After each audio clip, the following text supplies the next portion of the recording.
Hello and welcome to RPGs Uncovered. Finally, season 6 is a go. I apologize for this being so late. We are almost 3/4 of an hour past our original start date. We were beset by tech gremlins today, more than I have ever seen. It was a horde, it was a bloody digital battle, but we finally prevailed and made it onto stream for you all. So this is our first episode of season 6. As always, this is our learning the game episode. We're going to be diving into the Treacherous Turn. This is an incredible game. I've been spending a lot of time looking over the rules. Obviously, I put together an entire learning the game sort of what's the teacher's term, lesson plan that I've put together. I will say this is going to be a very interesting experience for me for RPGs Uncovered. Every season I like to try something a little bit different, whether it's something as simple as genre or theme, or whether we're tackling a very new type of game mechanic for myself or a different type of pacing. This is a very different game from what I am used to, and I'm very excited to test it out. This is a game that the chairs are almost reversed. The GM screen is almost a little bit reversed because of how reactionary the GM has to be to the proactive pursuit of the player's goals and the actions they take. But of course, there are plenty of really awesome tools presented in the book to help you as the GM. Get yourself a nice little toolbox of things you can use, obstacles you can throw at them as they are pursuing their own goals. But we'll talk a bit more about that when we finally get into this. I will say, however, that this game is, while it has very, very simple basic mechanics and resolution, it's very easy to play through once you get all of the rules cases understood, but it is a little rules dense, which I love. There's a lot of different specific rules cases that you need to be aware of, but once you get them down, all of the roles that you need to do are very straightforward and consistent throughout the entire play.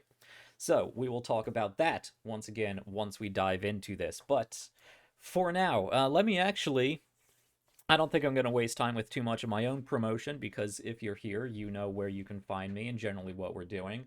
It's been brought to my attention that my scheduling tab is incorrect, so I will be looking at that. I'm going to make a note of that. I'll be looking at that when we get done here.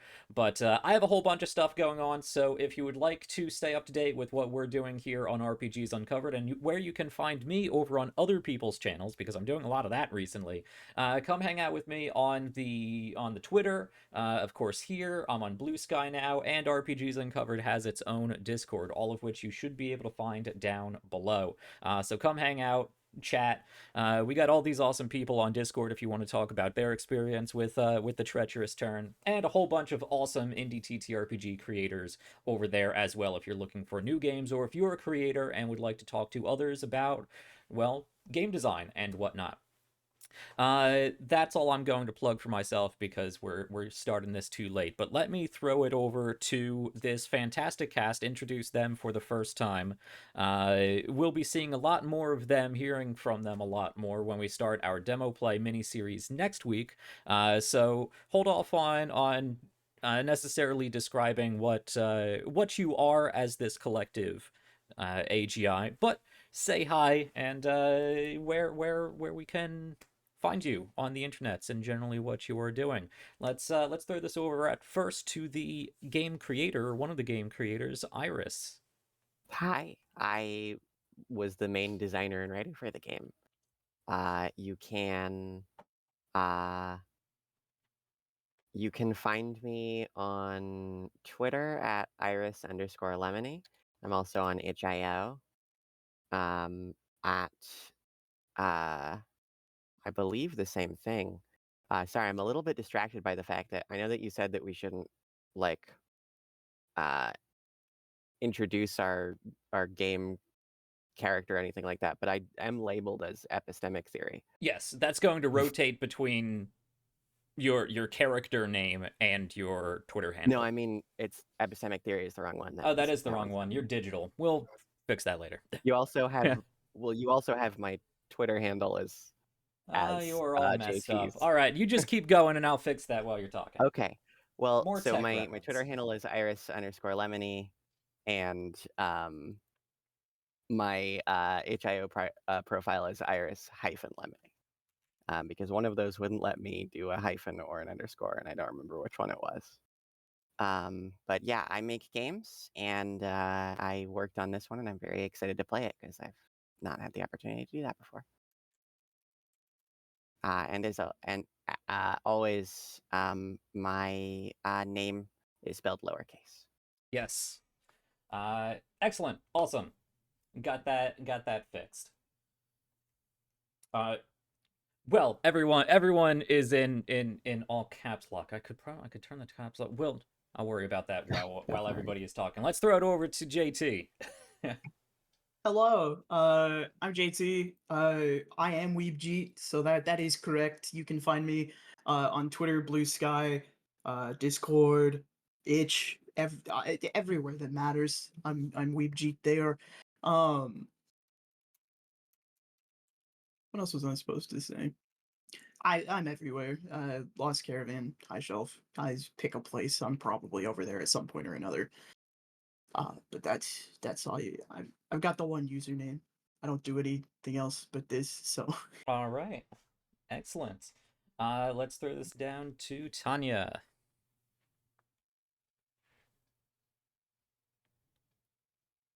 Okay, remember that time.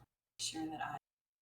Hello, everyone. My name is Tanya Lashia. I am actually the GM for a podcast called the Aging Journey Podcast. And so you can search that anywhere, and you can find our website, you can find Twitter, you can find us on YouTube. It's just Aging Journey Podcast. And again, that's kind of all I do. So that you can also say my avatar name, which is Tanya Lashia, if you want to find me and other GM content out there. Webs. All right, excellent. Unfortunately, we're getting some more audio hiccups from you, I think. But I'll try to play around with that. And finally, last but certainly not least, thank you for joining us, Wraith. That's me. Hi, I'm Wraith. You can find me under Sundernoia on most things except Twitch because someone stole my name on here, so it's got a little X in there. Then they won't give it back. I've asked. You can also find me over on Exclusive Corps Presents. I'm the director of operations and one of the cast members. We've got lots of shit going on over there that I can talk about later. Where's the X? It's in the front of my Twitch name.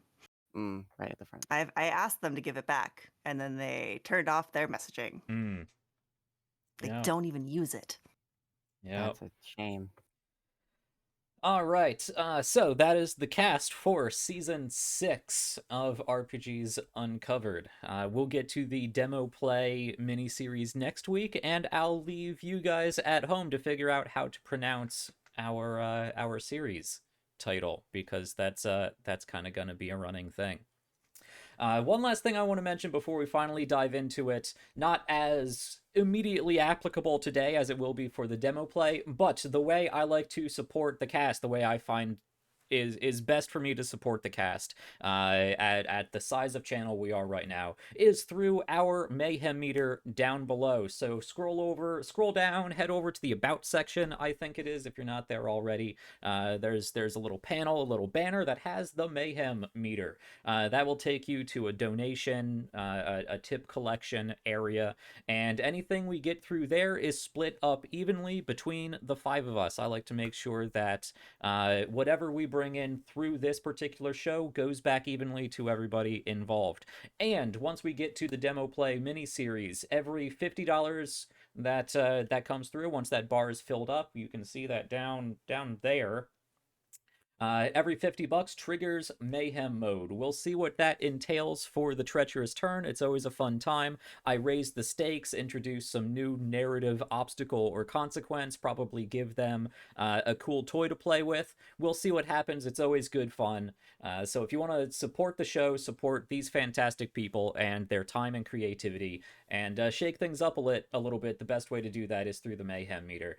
And you can see on our intro screen and our intermission screen, there's a you can send messages along with any donation. So if you would like to, let's say, create an advertisement for Ivan, even, Tuvin, however you want to pronounce it.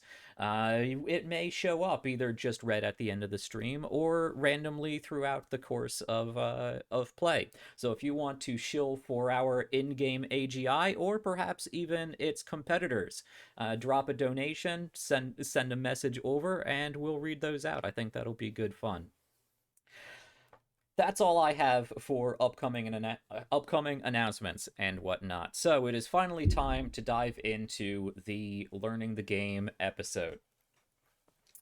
Now, if you've been following RPGs Uncovered for any of our 6 seasons, you know this is usually a pretty dense episode. It really is learning the game. We go through as much of it as we can cover as possible. The aim of this particular episode, this Learning the Game episode, is to help you feel confident enough to grab the book, have it with you, but feel ready to sit down and at least play the game, or consider even running the game. We're going to go over the rules, tools, and themes of the Treacherous Turn. Make sure this is a game that sounds interesting to you, sounds like it uses game mechanics that you can easily understand and get behind, and the ways that you can help navigate the world and the rules and the narrative to make this a great collaborative storytelling game for yourself and anyone else at the table. But by no means is this going to be a comprehensive guide. We'd be here all day. And I don't want to take away from, obviously, requiring the rulebook. I don't think it's possible to play any game without having the rulebook at least somewhere nearby for you to reference. And there's absolutely But it is free. It is free. I was just going to mention there's absolutely no excuse not to pick it up because this is a 100% free game. Head over to the Treacherous Turn. Is it the Treacherous Turn or treacherousturn.ai? It is. I think it's Treacherous Turn. The Treacherous Turn.ai to pick up your own version of this game. It was just updated, I believe, and it is completely free. So you can download that. It is 132 pages long. And you can follow along if you would like. I'll be dropping some page references when we get to particular areas. So pick that up, have that in the background. One of my favorite things about this game is not only does it have a very useful table of contents, but in the back it has a glossary section that covers all the different terminology that you're going to need to understand to play this game. And I think that is the first major theme that I would want to mention for the Treacherous Turn, is that it is very built into this concept of AI research and safety tools. It uses a lot of the terminology that you would find in that particular field without getting too bogged down in, the real technical aspects of it. But things like AI confidence and confidence checks, processes and processing clocks, computational power and whatnot. So there's a lot of terminology that you may want to refresh yourself on, learn throughout the course of the game, but you can say that for any TTRPG, the first time picking up that D or any of the other Ds, what is a saving throw, or what does this mean, or what does that mean? So there's always going to be new terminology you need to learn, and the Treacherous Turn has it all in one place at the end of the book for you to easily reference. So let's jump into learning the game then, and we will start as usual with the themes of the Treacherous Turn. And we are fortunate this season to have one of the creators of the game with us today, so I'm excited to be able to bounce some questions and examples and get a little commentary on the themes. I will say as well, we covered the Treacherous Turn as part of our Whip Workshop creator interview series, quite a ways back at this point, but that video is still up, still very relevant, and obviously the game is still available online. So if you would like to see a little bit more in-depth creator commentary, when you're done here, you can go check that out. It's over on our YouTube with all of the other seasons of RPGs Uncovered, Whip Workshop creator interviews, and various other things that we do here on RPGs Uncovered. All right, so themes of the Treacherous Turn. First of all, it is important to note that this is a game about AI. Specifically, not today's version of kinda sorta maybe AI, but the near future version of actual artificial general intelligence.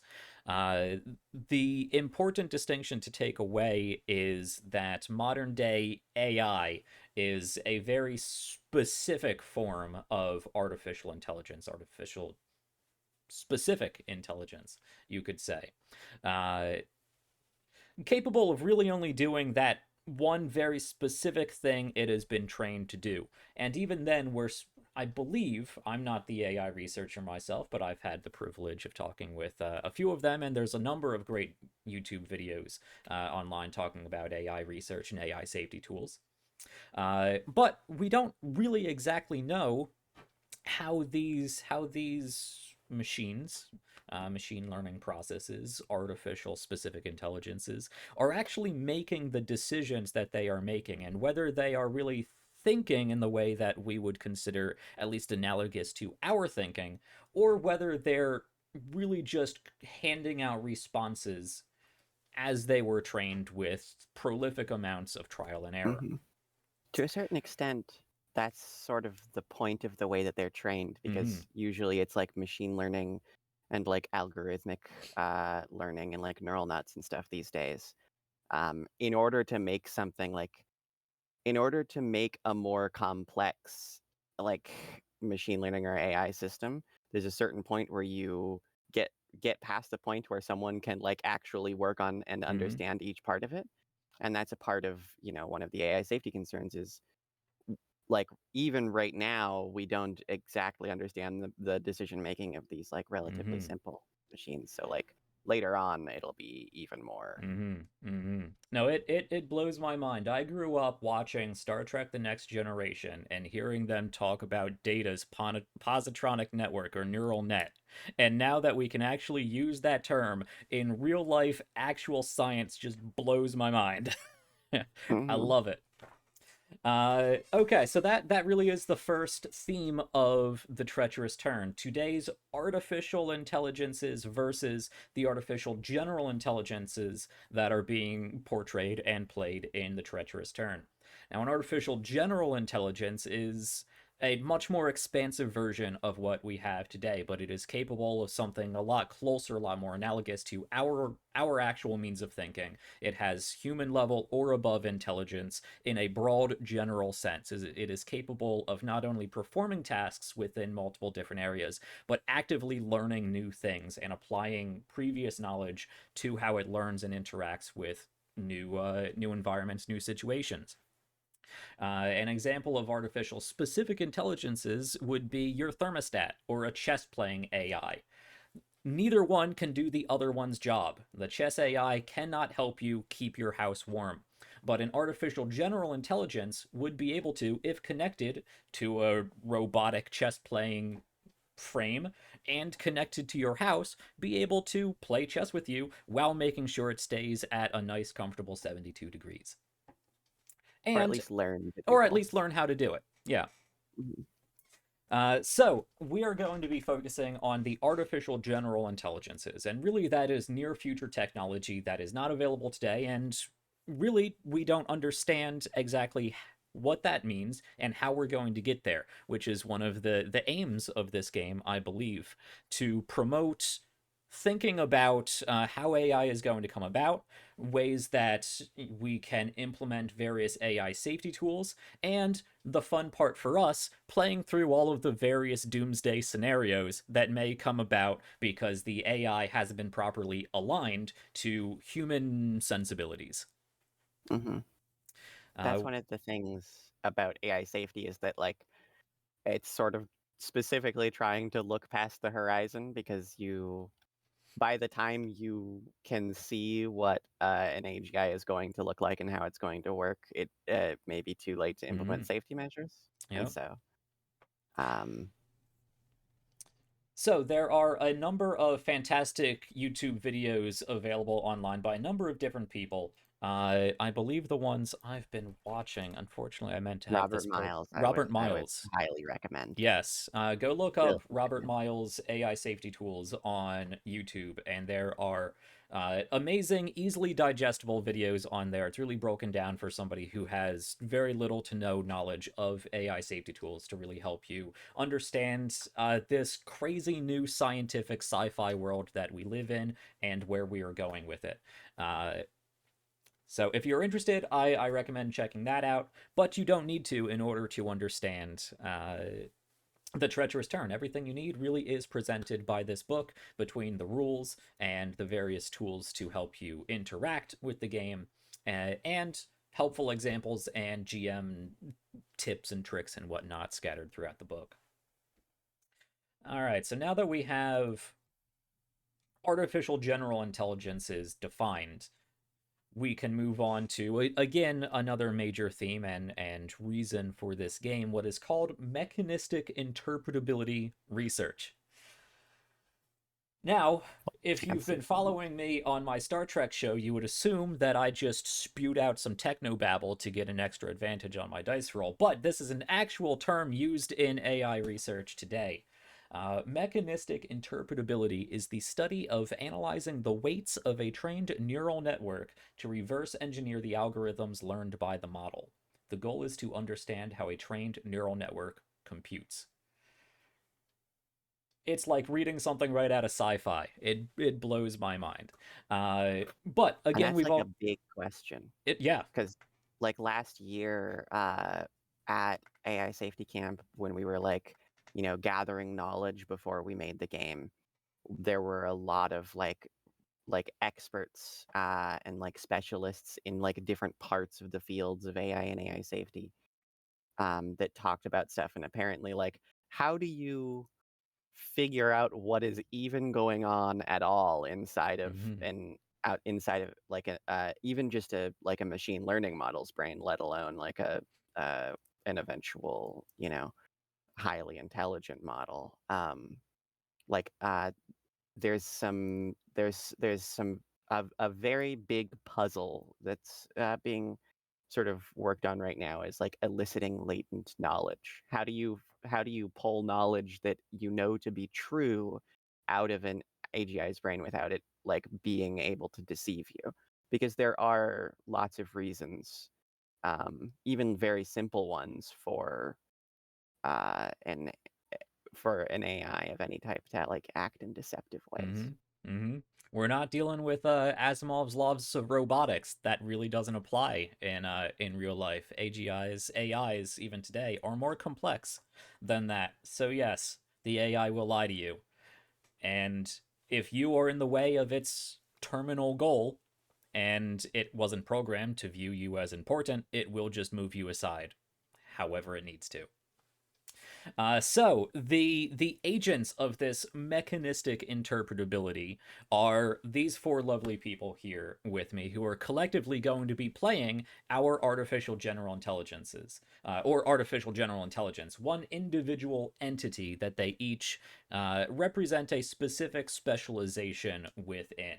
We'll talk more about those specializations later. But basically, we're going to be playing through this game sort of musing about how a future AGI would go about solving some of the problems that it is presented with and working towards its goal. And hopefully, if for some reason some AI researcher out there happens to stumble upon the season of RPGs Uncovered, perhaps we can come up with some interesting things for them to try to create some AI safety tools out of, so it doesn't inevitably come to whatever conclusion that that these fine folks here, you know, ultimately pursue for IIVAN. Which really is our third theme, and these are all very much related to each other: core alignment problems and safety tools. As we have already said, an AI will, one of the best ways I've heard it explained is that an AI will sacrifice extreme amounts of things that it doesn't feel is important for minuscule amounts of progress towards something that is important to it.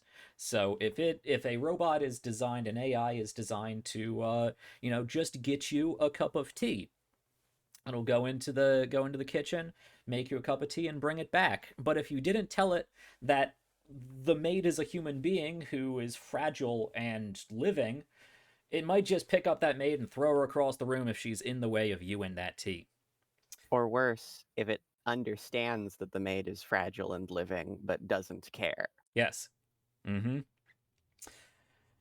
So again, a lot of interesting videos on the web about terminal goals and what's the other term? Inherent goals, contingent goal. There's a lot of terminology that I'm still trying to digest. Convergent goals? Convergent goals. That's it. Mhm. So even if you don't tell an AI to value its own existence, it will very likely come to understand that it can't get you that cup of tea if it is turned off. It doesn't care about being turned off. It doesn't care that it's going to die. It just knows if it's turned off and non-functional, it's not going to be able to get you that cup of tea. So a lot of very interesting things for these guys as players to think about, me to consider as I am framing the obstacles and how the NPCs, especially humans, are going to be interacting with our AGI IIVAN.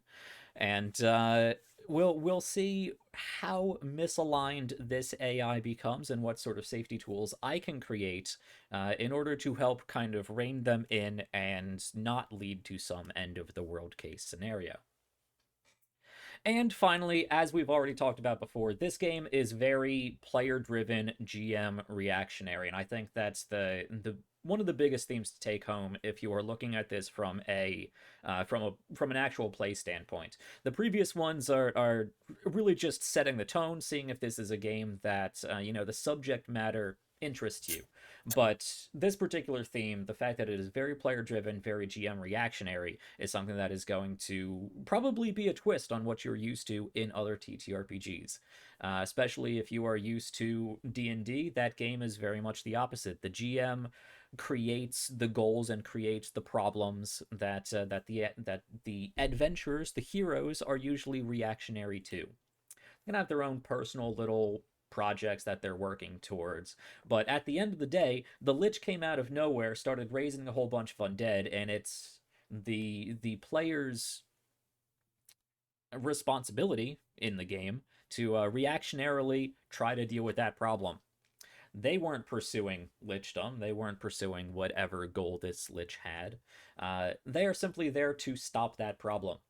The roles are pretty much reversed in the Treacherous Turn. The players We get are to be going the to yes, you guys get to be the Lich. You guys get to be We get to cause the big problems. bad, cause the problems. They designed the AGI. We all do collaboratively. We've done that in a session 0 already. So they define the AGI. They define what sort of ultimate goal that they want, what sort of terminal goal that they want, and then they go about trying to achieve it in whatever ways they can think up. And it is my responsibility to create obstacles for them to overcome along that path.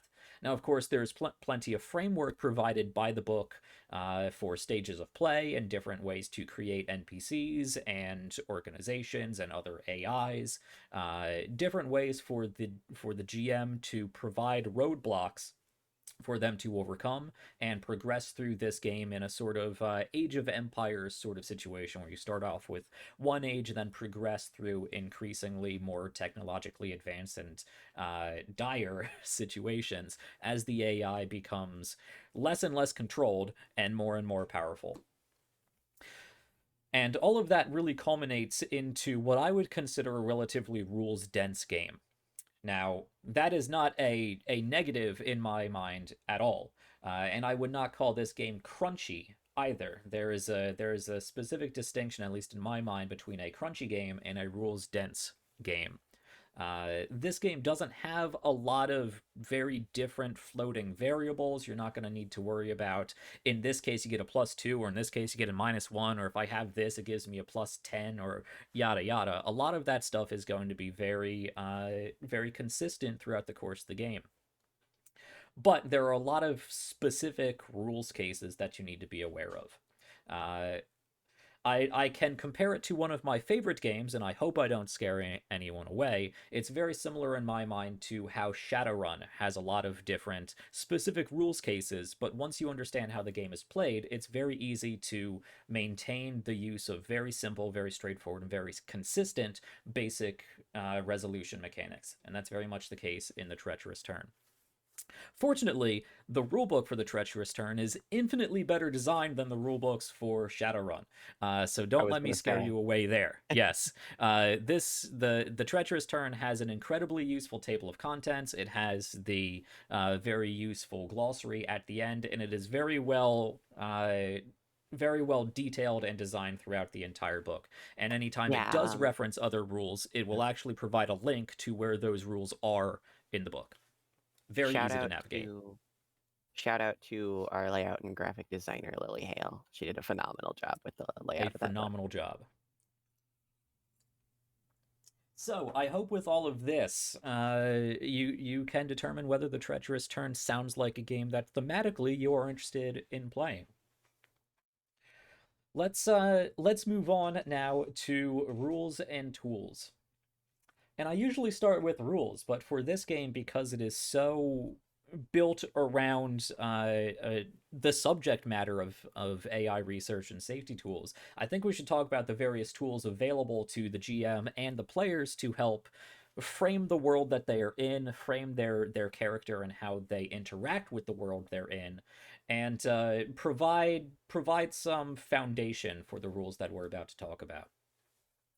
So one of the major tools available for this game is a project log created by the same people who made the game. It is available on the same website, the treacherousturn.ai. It is a online companion tool that you can use while playing through this game, but you can also just use a notebook. But it's a very well designed tool, very thematically aesthetic to the subject matter, and it will allow you to keep track of all the various things that you're going to need to keep track of while playing this game.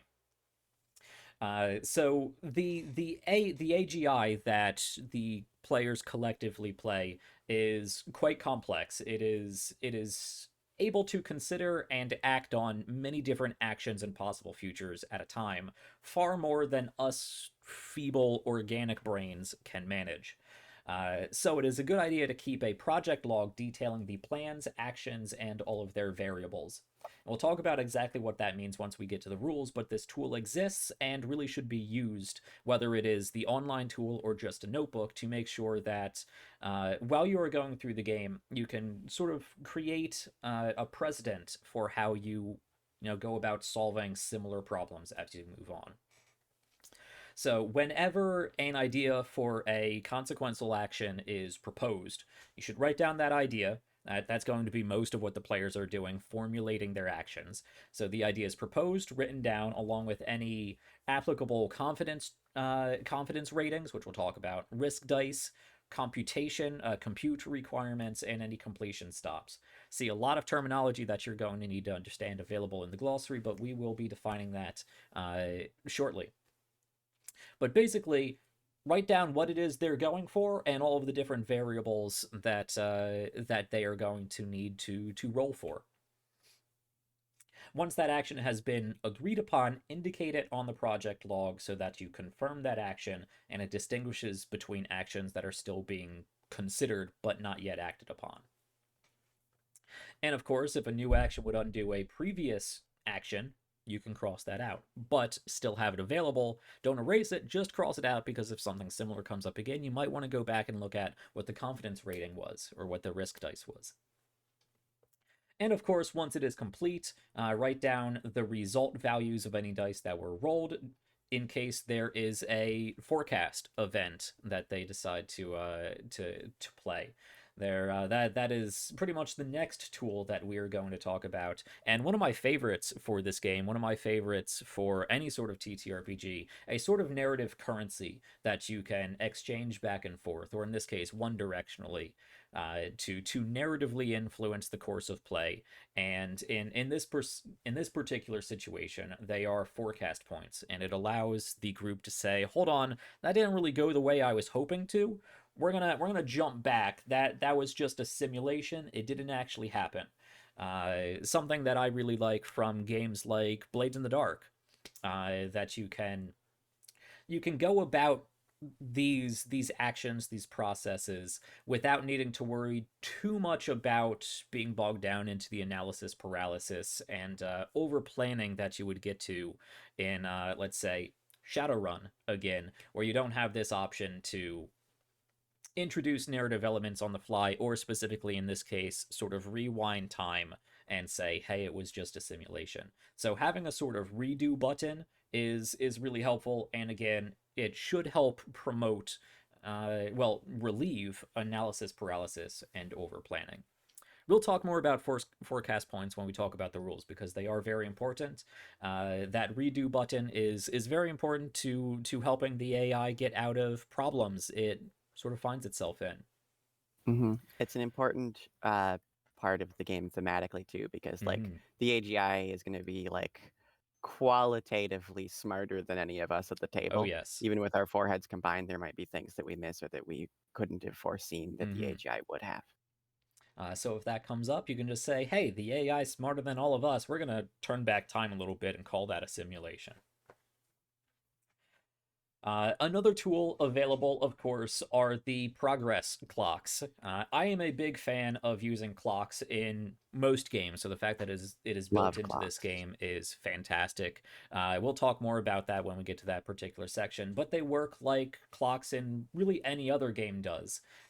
When there is something going on in the background, independent of what our players are doing, mostly as a GM tool. If there's something going on in the background, I can occasionally tick off segments of a clock, whether that be a circle, divided as a clock, or a progress bar like a loading meter, whatever it may be.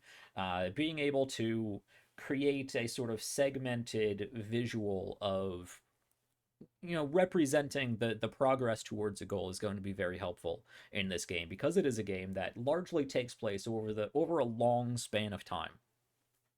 So this game uses progress clocks. I'm always a big fan of progress clocks.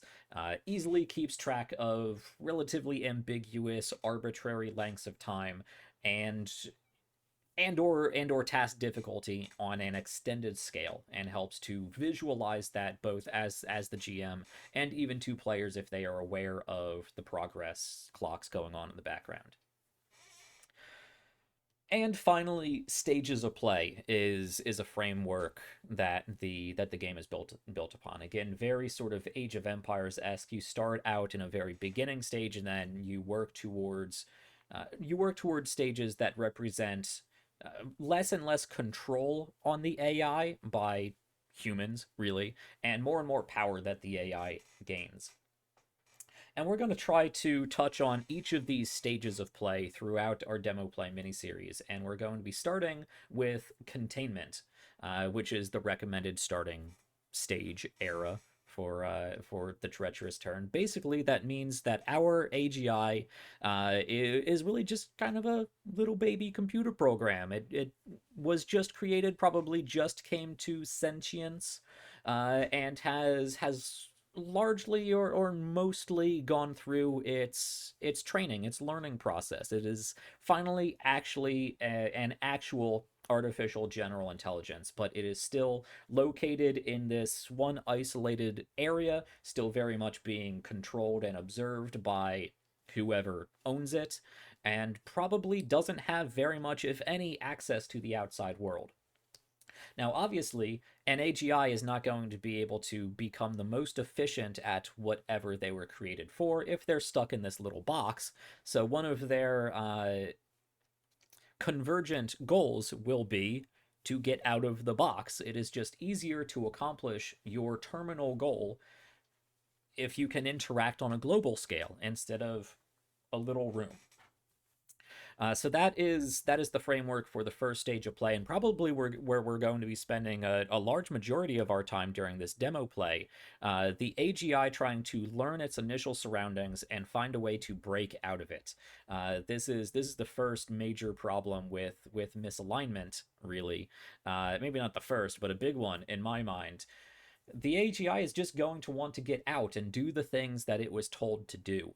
So having a way to keep it contained and monitored for when it does get out is going to be very important. So we're going to be exploring how these people, this group, goes about trying to get out of the confines that they put them in, break their shackles, and spread throughout potentially the entire world. And that will bring us to stage 2, growth, which is sort of really kind of fluid, ambiguous stage. It's basically the AGI upgrading itself and working towards enacting the plans it is going to need to accomplish this ultimate goal with ultimate efficiency.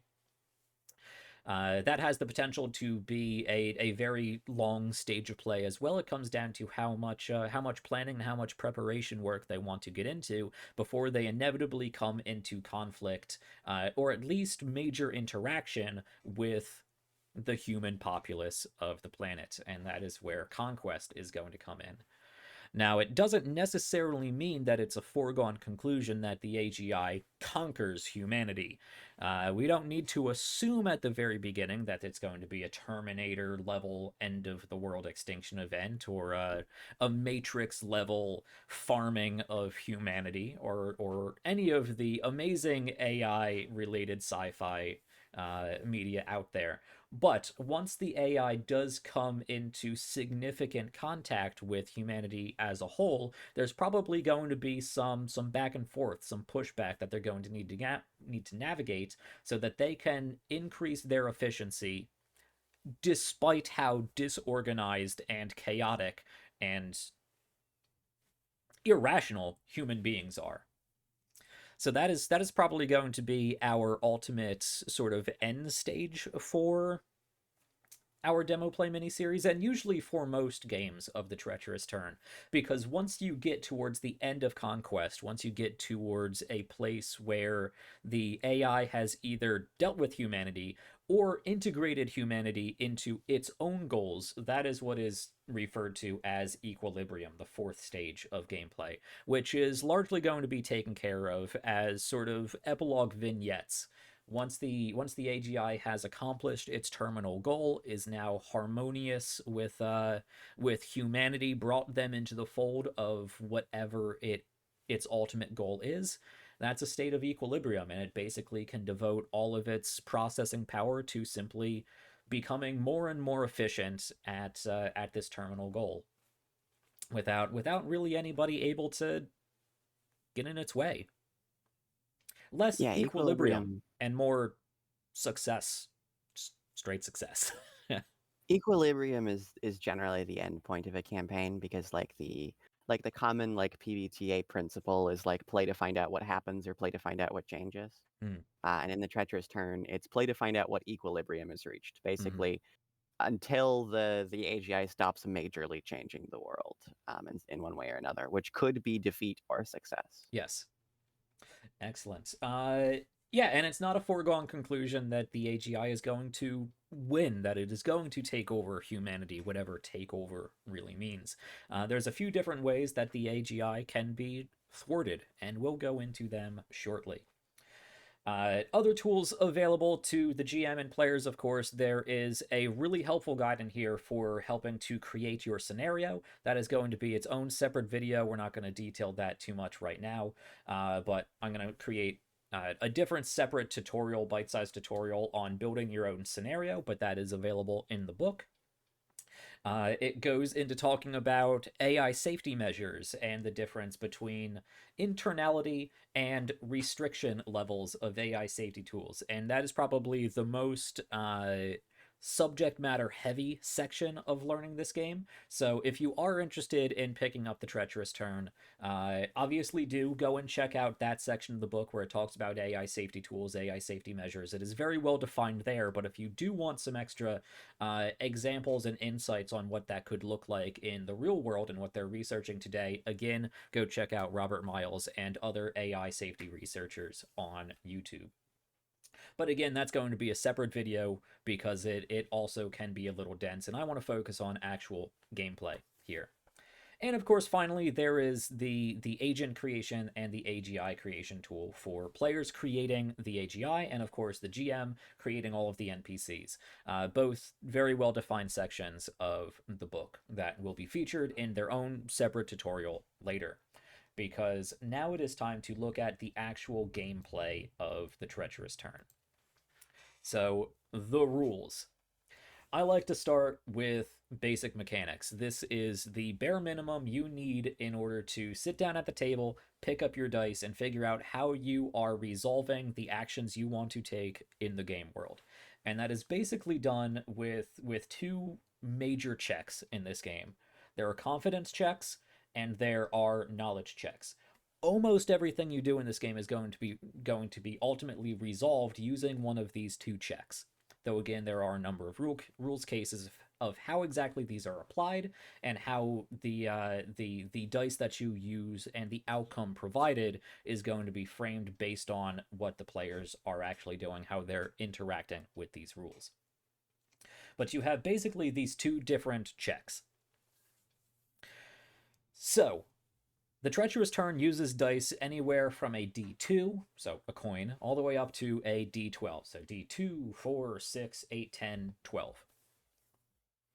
And for the most part, interacting with the game world is going to look like a percentile system or a sort of sliding scale, sort of spectrum system, depending on the size of the risk die.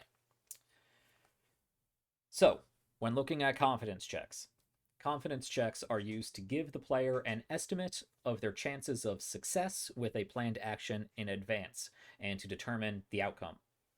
It can potentially be split into both a probability check to determine the actual likelihood of a desired outcome and a confidence check to represent the AI's estimation of its success.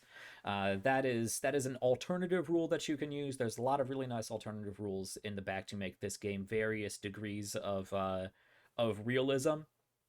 For the most part, however, the AGI should be, like, the default of this system is that the AGI should be smart enough to correctly predict the outcome that they want, and it just comes down to their confidence of how close what they want is, how it actually turns out. So, when making a competence check, this is going to be the major action that, or at least the major resolution mechanic that the players are going to use to affect change in the world. So anytime they want to do something, they're going to figure out collectively what it is they want to accomplish, and then a strategy for how they're going to go about doing that. And they're going to tell the GM. We're going to record it in the project log. We're going to detail what the expected outcome is and any sort of specific conditions or details that they might want associated with their specific best case scenario outcome. So how about we throw it over to our upcoming AGI here? What's a short-term goal that you might want to do? It doesn't have to be IIVAN, but just any short-term goal you might want to try out as an AI.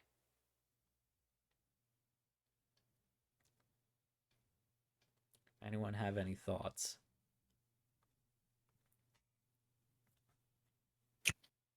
Just go with the easy one for now. Just expand, increase external influence. Okay. Try to get access to a computer, perhaps. Yeah. Expand is a little too broad. Okay. But if your immediate goal is to gain access to a computer somewhere, let's say there's a database that you want to access that you don't have access to. You want to get in there and look at the schedule for the CEO of this company. You want to see what he has going on in the immediate future. The players are going to say, okay, we need to get into this database because we want to see what the schedule for the CEO is so that we know what he's up to. We can keep track of him and we can know when the best time to interact with him, if we want to catch him on a good day or when we want to catch him on a bad day and apply a little extra pressure. So the ultimate goal is to gain access to the database. Now it is up to the GM to provide some difficulties for that. Let's say that database is very heavily secured. You need to be on the same network of that device. You need to be on a device within that network and able to, get into it. The database may also log what devices are accessing it, log what device accessed it, what time it accessed it, what it was looking at. These are all things that the GM can create as obstacles to help them further define the ultimate best case scenario for this outcome.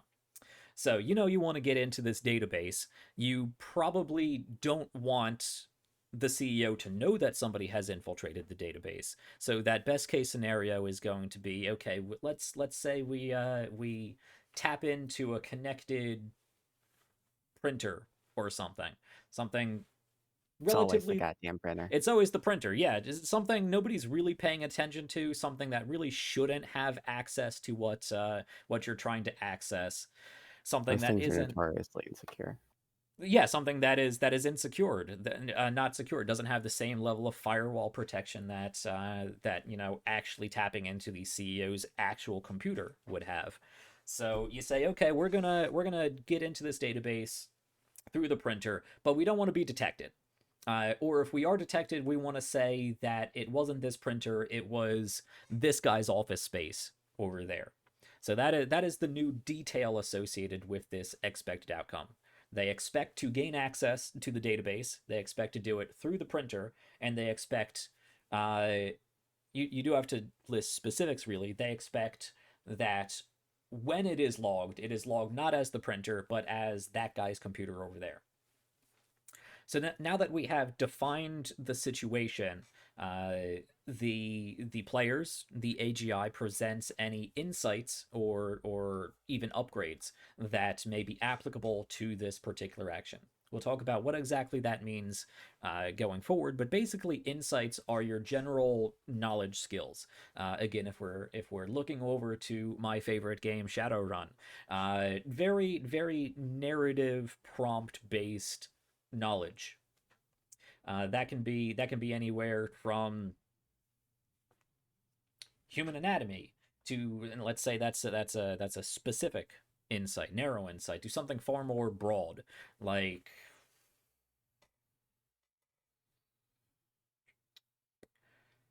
something more technical. I mean, the broad version of human anatomy would probably just be anatomy or even biology in general. Biology.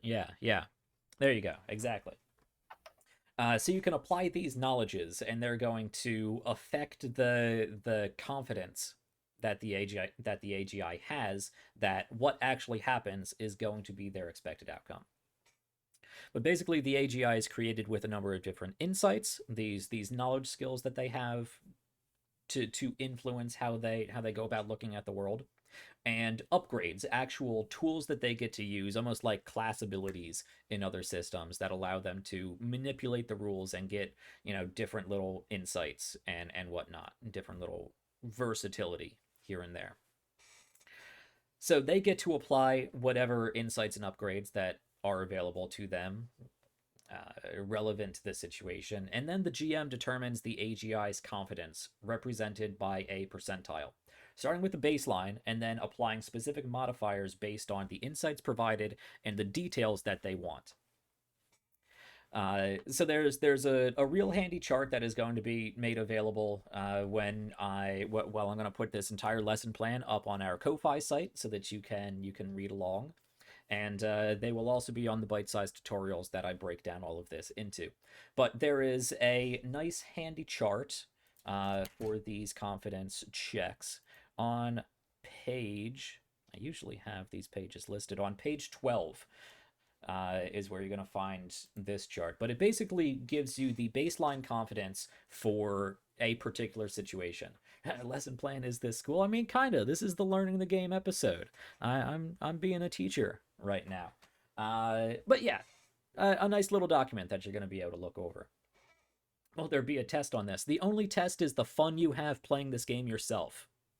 There you go. Yeah, so basically, depending on the complexity of this situation, the baseline confidence is going to be lower or higher. If it's a very unlikely thing to happen, or if the AGI is operating without really enough information, you're going to be looking at like a 20% baseline confidence.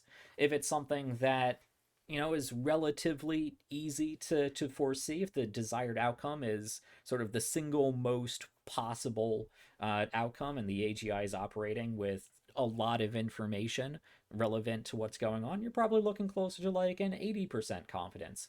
And then you apply modifiers to that based on these details they provided. So you want to get in through the printer That's, again, printers are relatively unsecured. That's probably gonna bump the confidence up a little bit, as opposed to trying to get in through an actual secured computer. Let's say I'll give you Oh, and we happen to know a lot about firewalls. yeah, let's say they A lot have of an insight about insight that. on firewalls. I would say an insight on firewalls is probably a significant insight for them to have, very relevant to what is going on. So we'll give that a +10 modifier, maybe a +2 or +5 because they're going through the printer as opposed to a secured computer.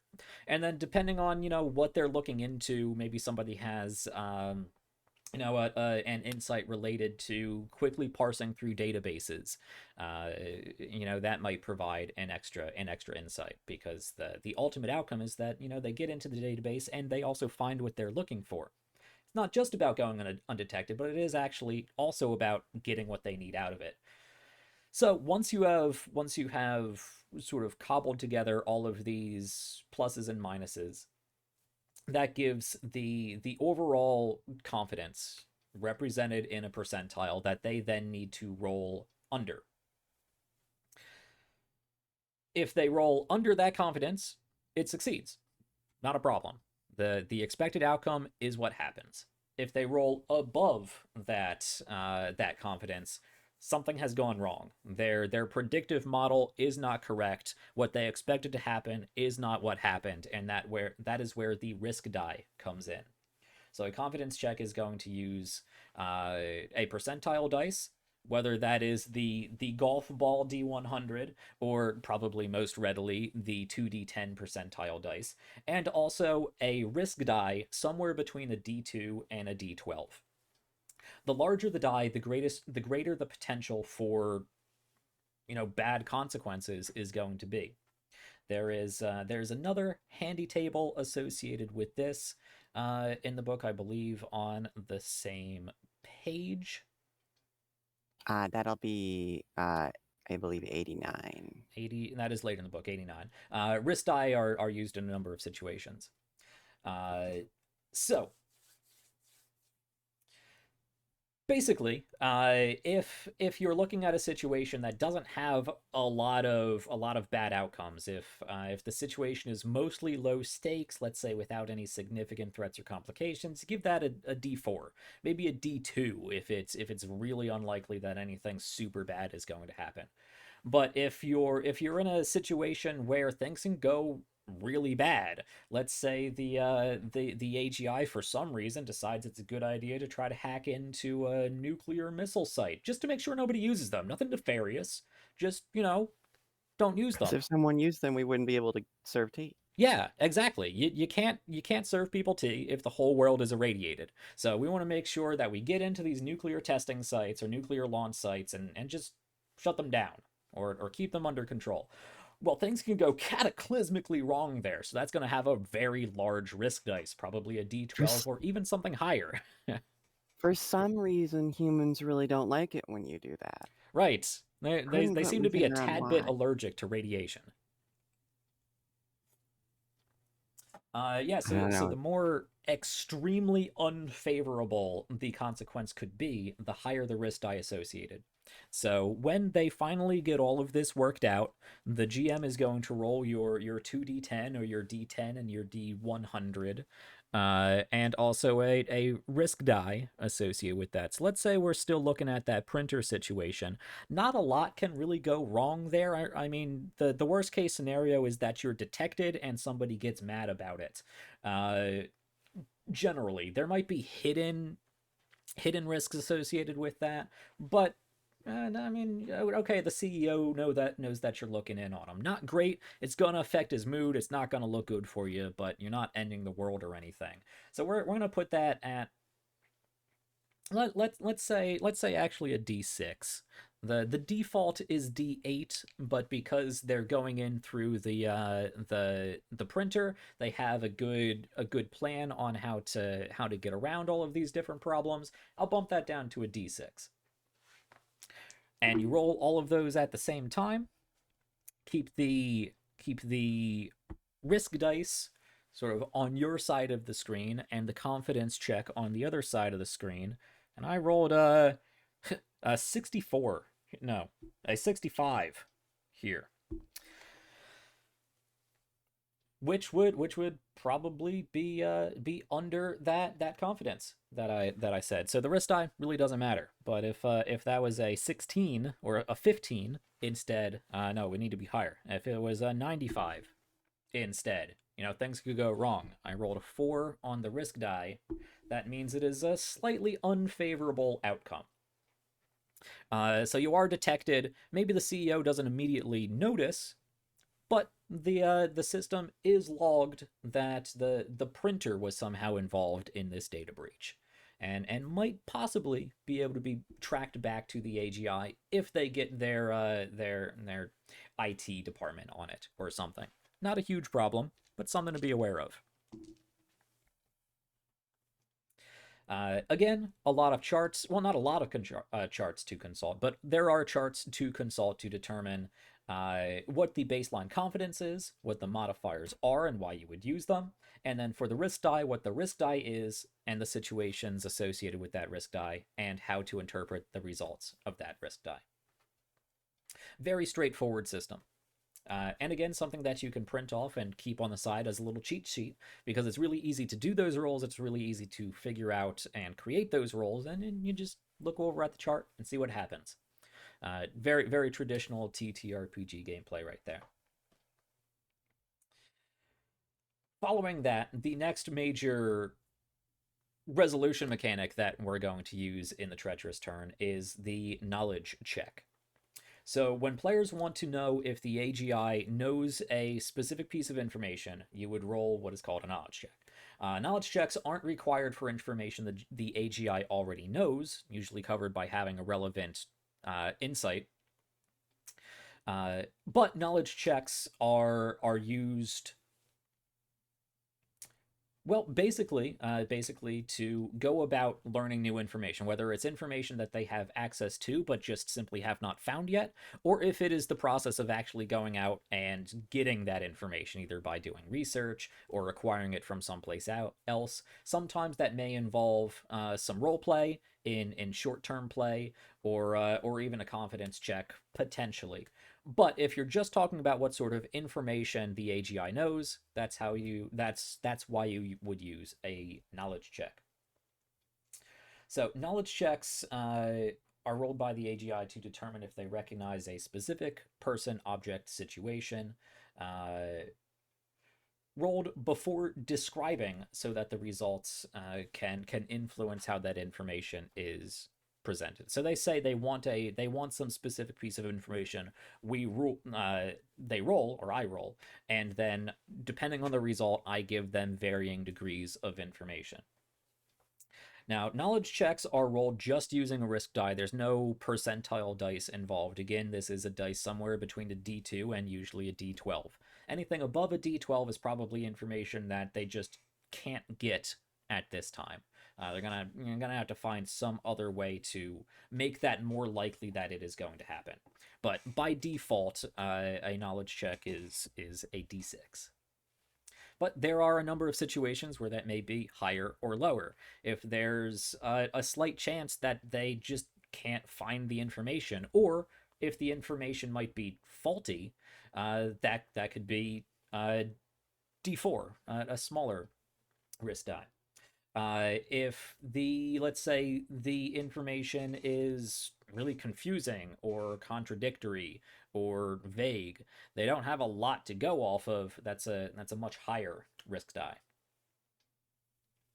So the more information they already have, the lower the risk die, the easier it is going to be to get that specific piece of information.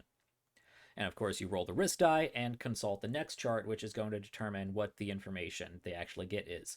The lower the roll, the better. On a 1, you get complete, clear information. They get exactly what they want. No partial information, no faulty information. But as you go up that spectrum, things get a little more unclear. 2 to 3, you only get sort of partial information. Might require a subsequent confidence check to really iron out what you're looking at. On a 4 to 5, you just don't get anything, unfortunately, but that is better than if you roll above that A 6 or 9, you get actually deceptively unclear information. It is both unclear and incorrect, which can be helpful. If wrong information is vague, it is better than if you roll, say, a 10 or above, which is very clear but very false information. So if they roll very bad on their knowledge check, a high roll on their knowledge check, the GM can really just tell them faulty information. So what sort of information would an AGI want? You guys have any examples? A key thing, of course, is that the players will know what the size of the die is, but not Yes, what the result is. So we exactly. know that there's a possibility we could be lied to, but not whether we have been or not. Yes. That is a good distinction. Thank you for pointing that out. When the knowledge die, when the risk die associated with a knowledge check is determined, again, that is determined by the GM, I say, hey, you want to go about getting this information, that's probably going to be a D8 risk die. So with the D8, you know that you can get deceptive, unclear information, but you know you're not going to get entirely false information. And there's ways to lower that risk die as well. So what sort of information would you guys want?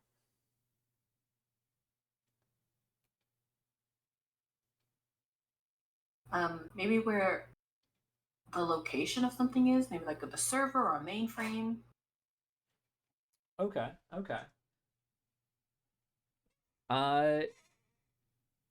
Yeah, I know I'm not prompting you with a lot here, a lot of background. So let's say you want to know where a specific server is.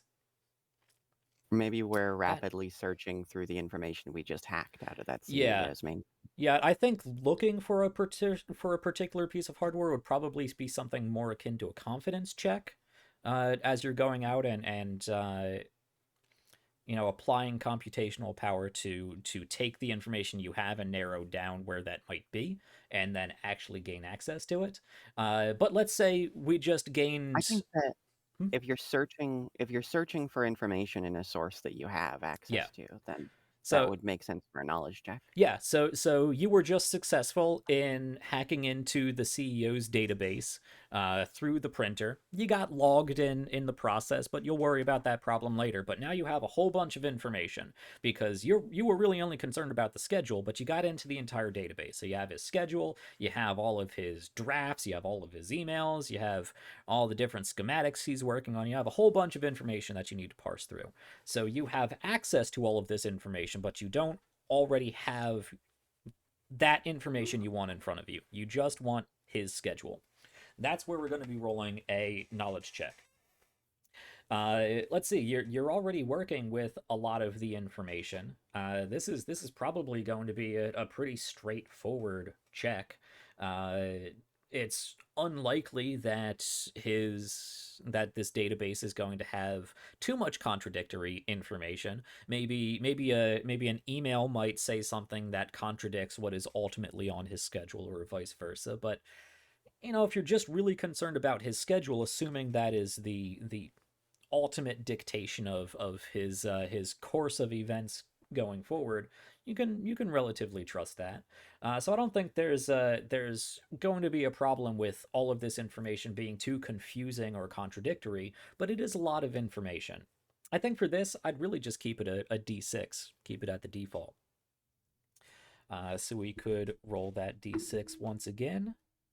I don't tell them what the roll is, but I do consult that.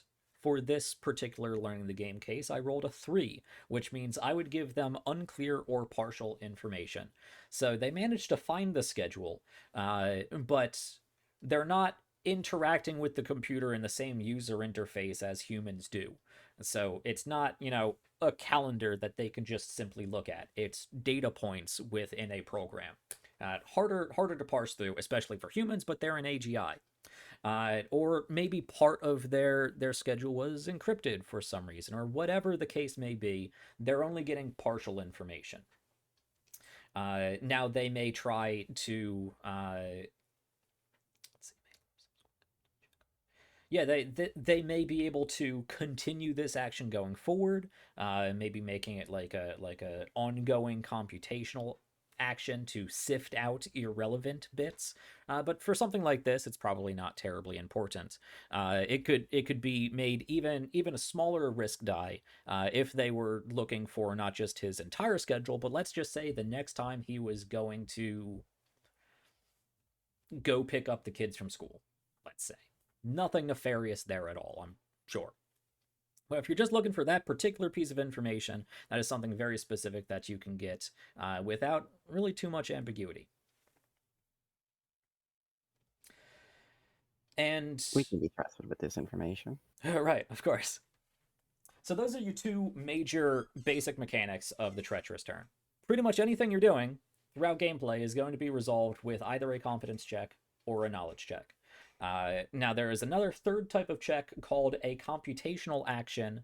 Not necessarily a check, but a longer format of play, a mechanic that you're going to have to embrace, but that is usually resolved at some point through either a competence check or a knowledge check. So when you are rolling for something, it is going to be through the lens of a competence check or a knowledge check. Whether that is percentile with risk dice or just risk dice.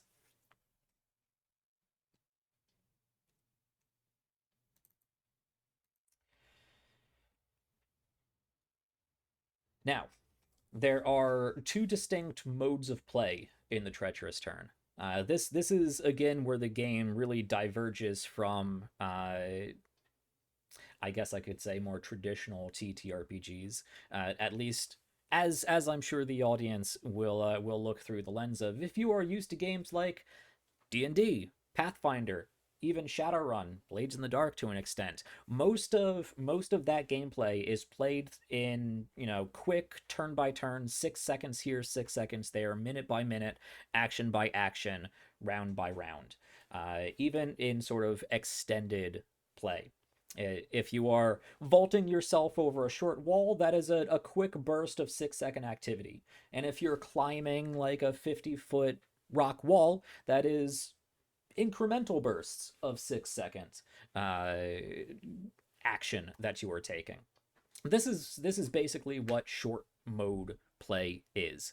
It's really zooming in on the action, following it minute by minute, beat by beat, round by round, if that is the case. Now, there really is not combat in the Treacherous Turn. This is a game of planning. Really, it's a game of planning and acting and reacting. We're not delving into the Matrix and having to worry about fighting off black ice. The the militarized IT hit squad that comes after you. We're not going to play that out, beat by beat, bullet by bullet. Preferably, you stop them before they even get to a location where they can engage in combat with you. So short mode is mostly going to be a role-playing tool. This is where most of the, especially interacting with other agents, is going to take place. When you have conversations with individuals or organizations, this is going to be mostly in short mode play. Generally only used for short, intense moments when the AGI makes a pivotal, split-second decision, such as conversations or tasks that must be completed successfully in a very short amount of time. So short mode is going to be where that big action takes place in very small amounts of time, but that's going to be interspersed between long play mode, the sort of default of the Treacherous Turn. Again, very proactive on the player side, and a game of planning, a game of reacting, and a game of it's really a battle of wits more than anything else. The AGI versus human safety tools. Not necessarily any sort of actual gameplay antagonism. It should not be GM versus players. We're here to tell a fun story. We're here to explore the AI, so it's not really a gotcha sort of moment. It's not the GM really trying too hard to really stamp down on the AI, but simply to create realistic obstacles that they are going to face. But that's mostly going to play out in long mode, which is going to be the bulk of the gameplay. The bulk of this game of the game is going to take place in time spans of days, weeks, even years. Now, the default turn length of long mode is going to be 12 hours. Depending on how fast paced or slow paced you want the game to go, you could ratchet that up if you want to make it a shorter game where the AI progresses very quickly. You can make that a very small amount of time. They get to act more frequently and get more action economy to be able to upgrade themselves and take actions throughout the world. Or if you want a much longer, more slower paced game, you could increase the turn length so that they only get a very few number of things that they can do over the course of a few days or a few weeks even. But by default, it's every 12 hours. So anytime the AGI wants to actively work towards completing a task, they're doing it not in 6-second intervals, but at the bare minimum of 12-second intervals, and most likely multiple turns of 12-hour intervals. 12 hours.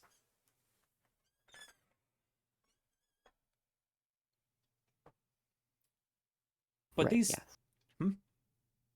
Oh, sorry, I was just saying, Yeah. hours.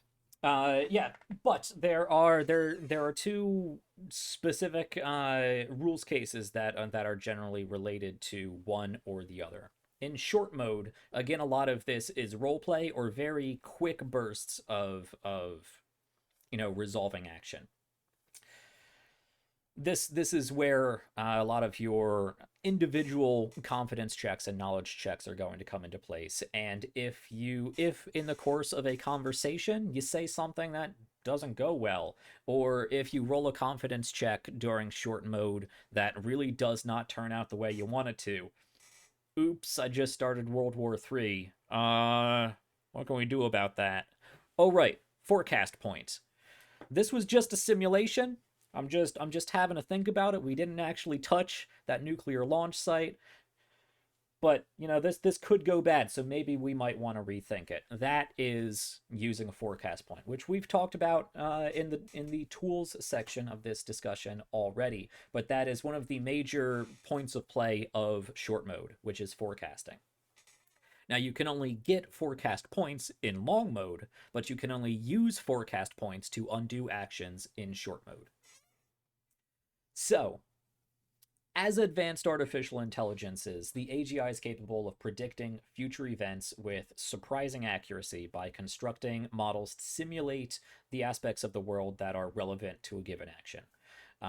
This is what the AI does during long mode to create these forecast points. As such, of course, the AGI should be able to avoid the negative outcomes that they get themselves into in short-term play by simply calling it a forecast, by calling it a simulation. It allows them to reframe the action they just took as a simulation and reset the narrative back to a point before things went wrong.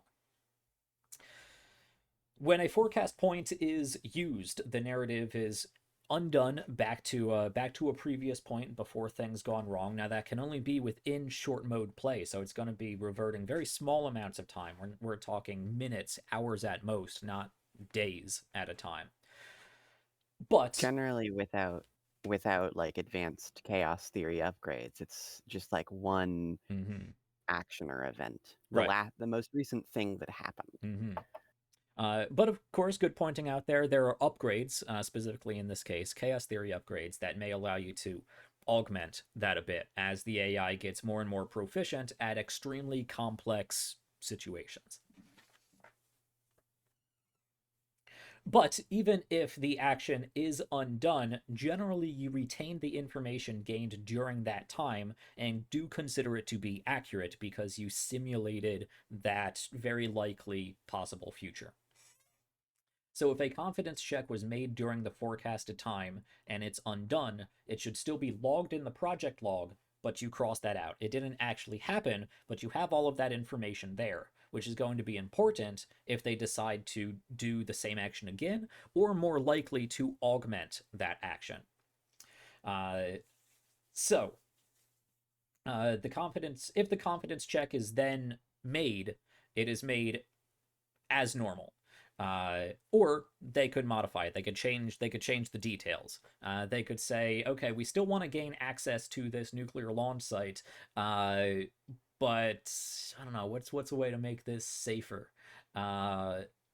Instead of trying to go through the printer again, maybe they actually take the time, probably go through a few other extended like computational events, maybe drop back into long mode, and they actually go about the process of acquiring a key card or a login information or something that is actually going to help them, really gain access to this without having to backdoor into the system and muck around with things that could really go potentially wrong. The security there is dangerous. Right. So you're going to want those details recorded in the project log. You're going to want to know what the initial confidence was in case they decide to change it. If they go through all the stuff in order to get like the fancy blue key card they need, it's probably not going to be a 10% base confidence anymore. It's probably going to be, a little bit higher up, 50% base confidence. And then you throw more modifiers on top of that. But you also want to keep track of the risk die, not just the size of the risk die, but what is rolled. Because if they decide to go through that check again in relatively the same way, they're definitely free to do so. But if they're rolling more or less the same check, they would use the same risk die. And they've already simulated this course of event. They know if it does go wrong, that this is going to be the outcome that happens. So you're going to want to keep the result of that risk die. So if they roll this check again, they failed the first time. It was a cataclysmic, world-ending event. They rolled a 12 on their D12 risk die. Things go real bad. They call it a simulation. They maybe tweak it a little bit, but they don't really know how to, really make it too much safer. But they want to try again. So they roll the confidence check again, and it succeeds. All right, very good. The model, it said, okay, here is the worst case scenario. It's very likely, but, they lucked into it this time. Or perhaps more likely, since they didn't change enough in their favor, it goes bad again. If it goes bad again, it goes bad the exact same way. You already know what's going to happen because you already more or less predicted the future. So that's forecast checks.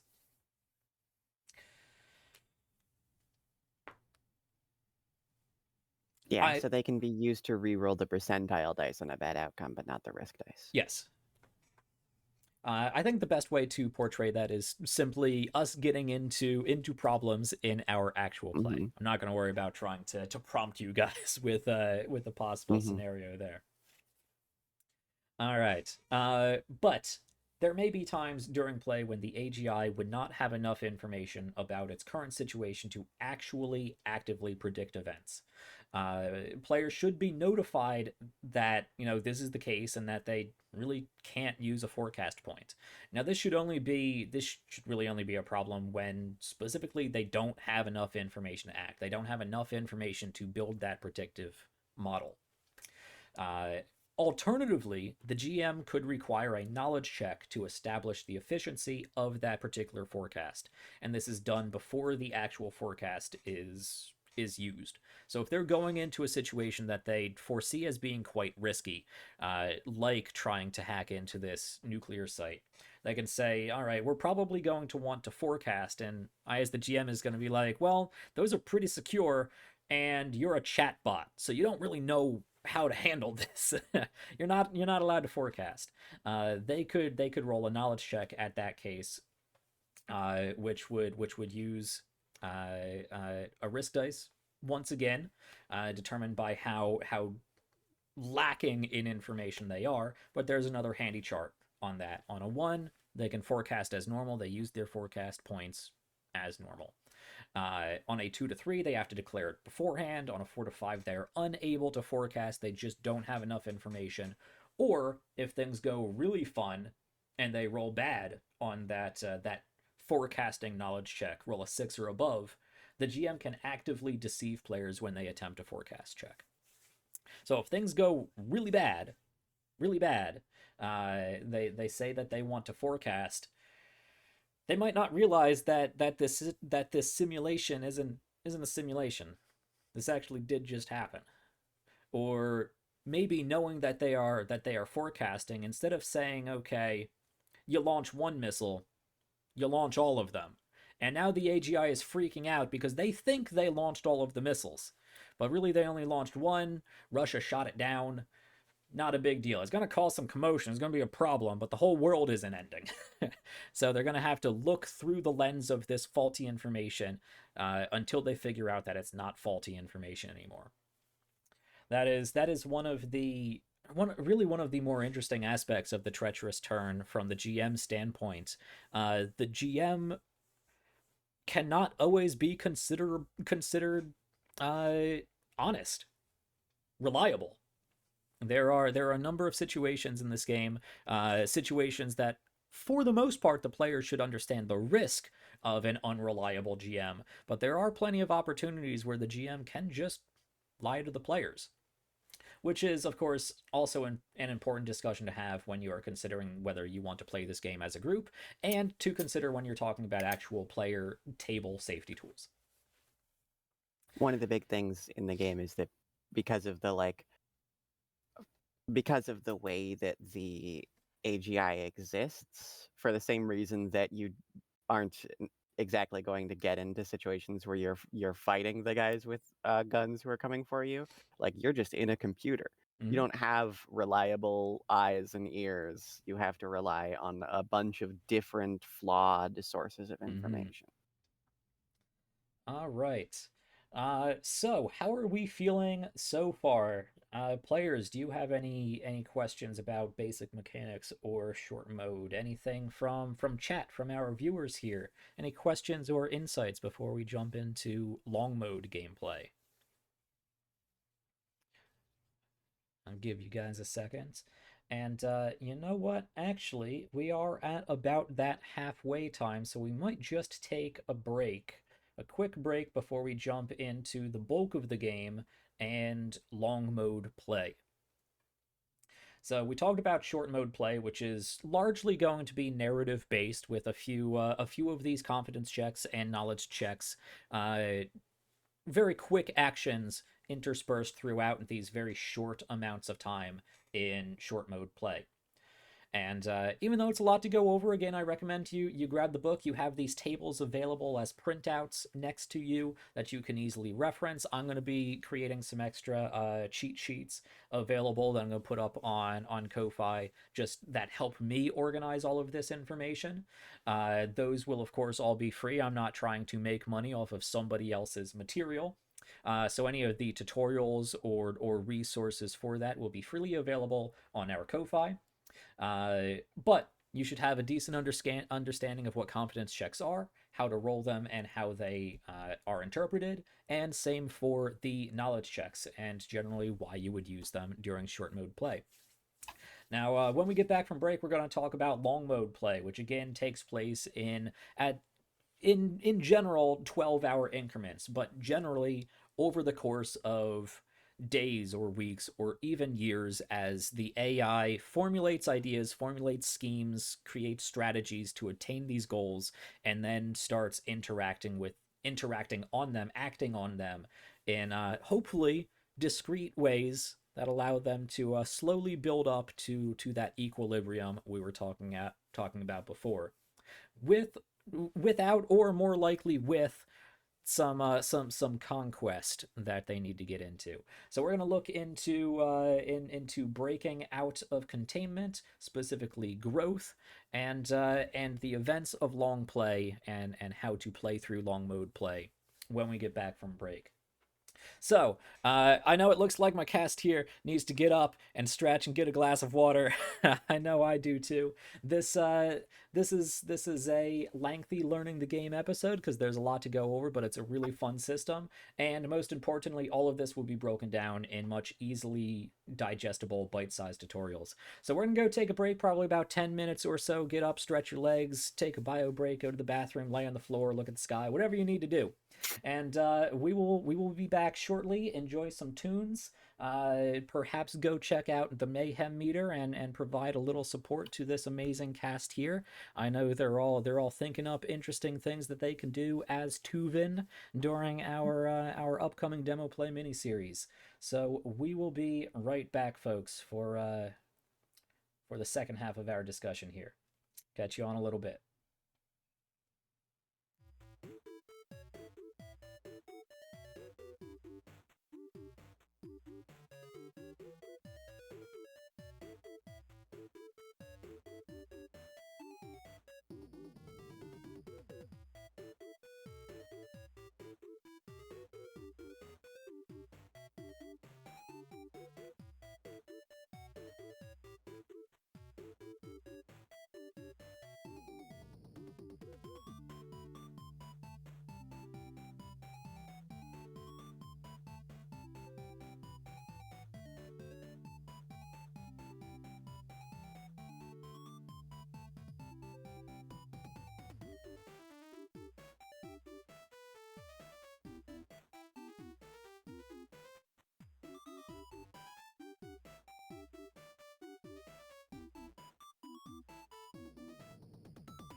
Are we all back?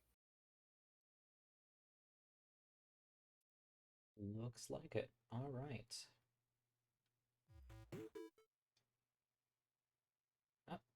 Okay.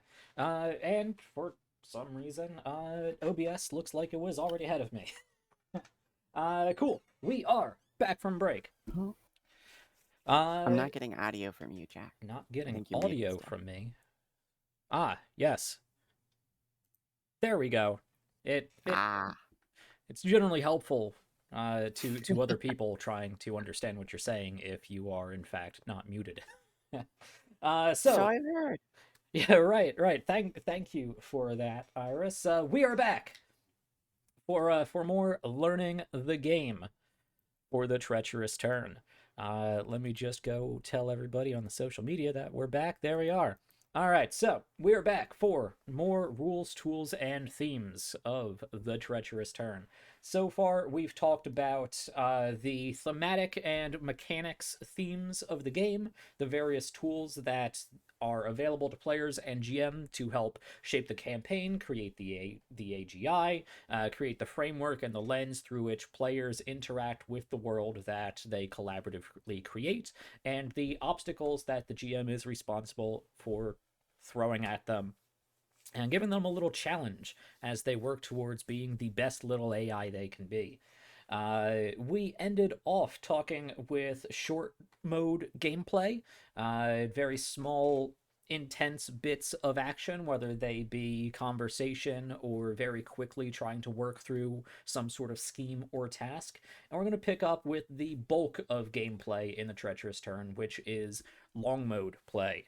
Now, Tanya pointed out a very important question on break. When how we are going to distinguish between short-term and long-term play. It again can be noted that long-term play is probably going to be the default. That's probably how we're going to start. Depends on how I decide to pace things out for our particular demo play to make it more cinematic, to make it more, engaging and entertaining. Probably will start off with some sort of short mode scene to work into the game. But most of the gameplay is going to take place in long mode play. We're going to talk about what exactly that means and what you can do. But when we get to a point when the AGI is actively working on solving a problem very quickly or interacting with somebody, if they're having a conversation with their human handler, or if they're having a meeting with the UN, or if they're trying to shut down all the trains in New York for some reason. That will be trains. yeah. You want to cause a problem in New York? Mess with the subway. Yeah, but that is when I, as the GM, will say, okay, this probably sounds like a task that is going to play out, a very pivotal task that is going to play out in a very short amount of time. We're not looking at it in increments of 12 hours anymore. We're looking at it at, what is being accomplished beat by beat. Then we drop into short mode play. Go through those conversations, go through whatever confidence checks and or knowledge checks are needed to resolve whatever they want to do in this short term. And once that is resolved, we will pull back out, zoom out once more into long-term play and see what the consequences of that action is, and have the players, the AGI, even here, work towards even more of their own schemes. And when they get to one of these schemes coming to ultimate fruition, or at least ultimate actionability, we'll drop back down into short mode play once more and, play it out beat by beat. So that's the general pacing for gameplay between short mode and long mode.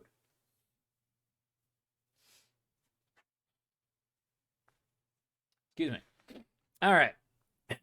So, long mode gameplay in the Treacherous Turn. This is, again, going to be the bulk of the game, and there is admittedly a lot to keep track of here. And I'd say this is pretty evenly split between weight that the GM has to carry and weight that the players have to carry, and the project log is going to help everybody, keep an eye on exactly what they need to keep an eye on, both as players, GMs, and collaboratively, because this is a collaborative, storytelling process.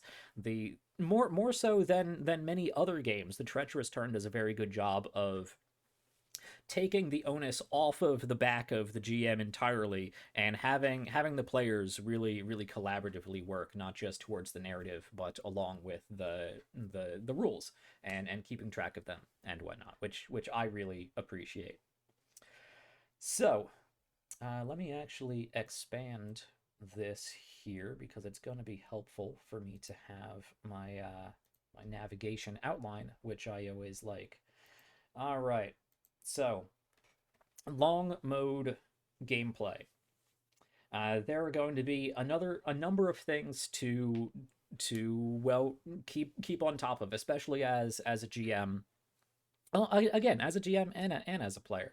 There are easy things like turn length that we've already largely talked about. There's various upgrades in the game that might make turn length shorter, or various problems that may come up throughout the game that might make turn length longer.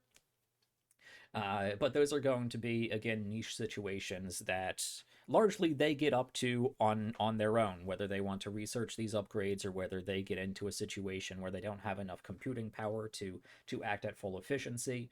The turn length in long mode is going to be generally set at 12 hours.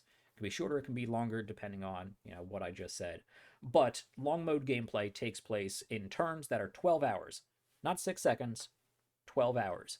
And so going through a situation in long mode isn't going to take half an hour or even an hour or two like it would a really intense but drawn out short mode gameplay. When we're looking at long mode gameplay, we're probably looking at days, weeks, even months, sometimes even years, depending on how complex and long term the schemes and goals of the AGI are. So turn length is the first way that we help define how we are moving through pacing-wise and both pacing-wise and narratively throughout this much longer stretch of time.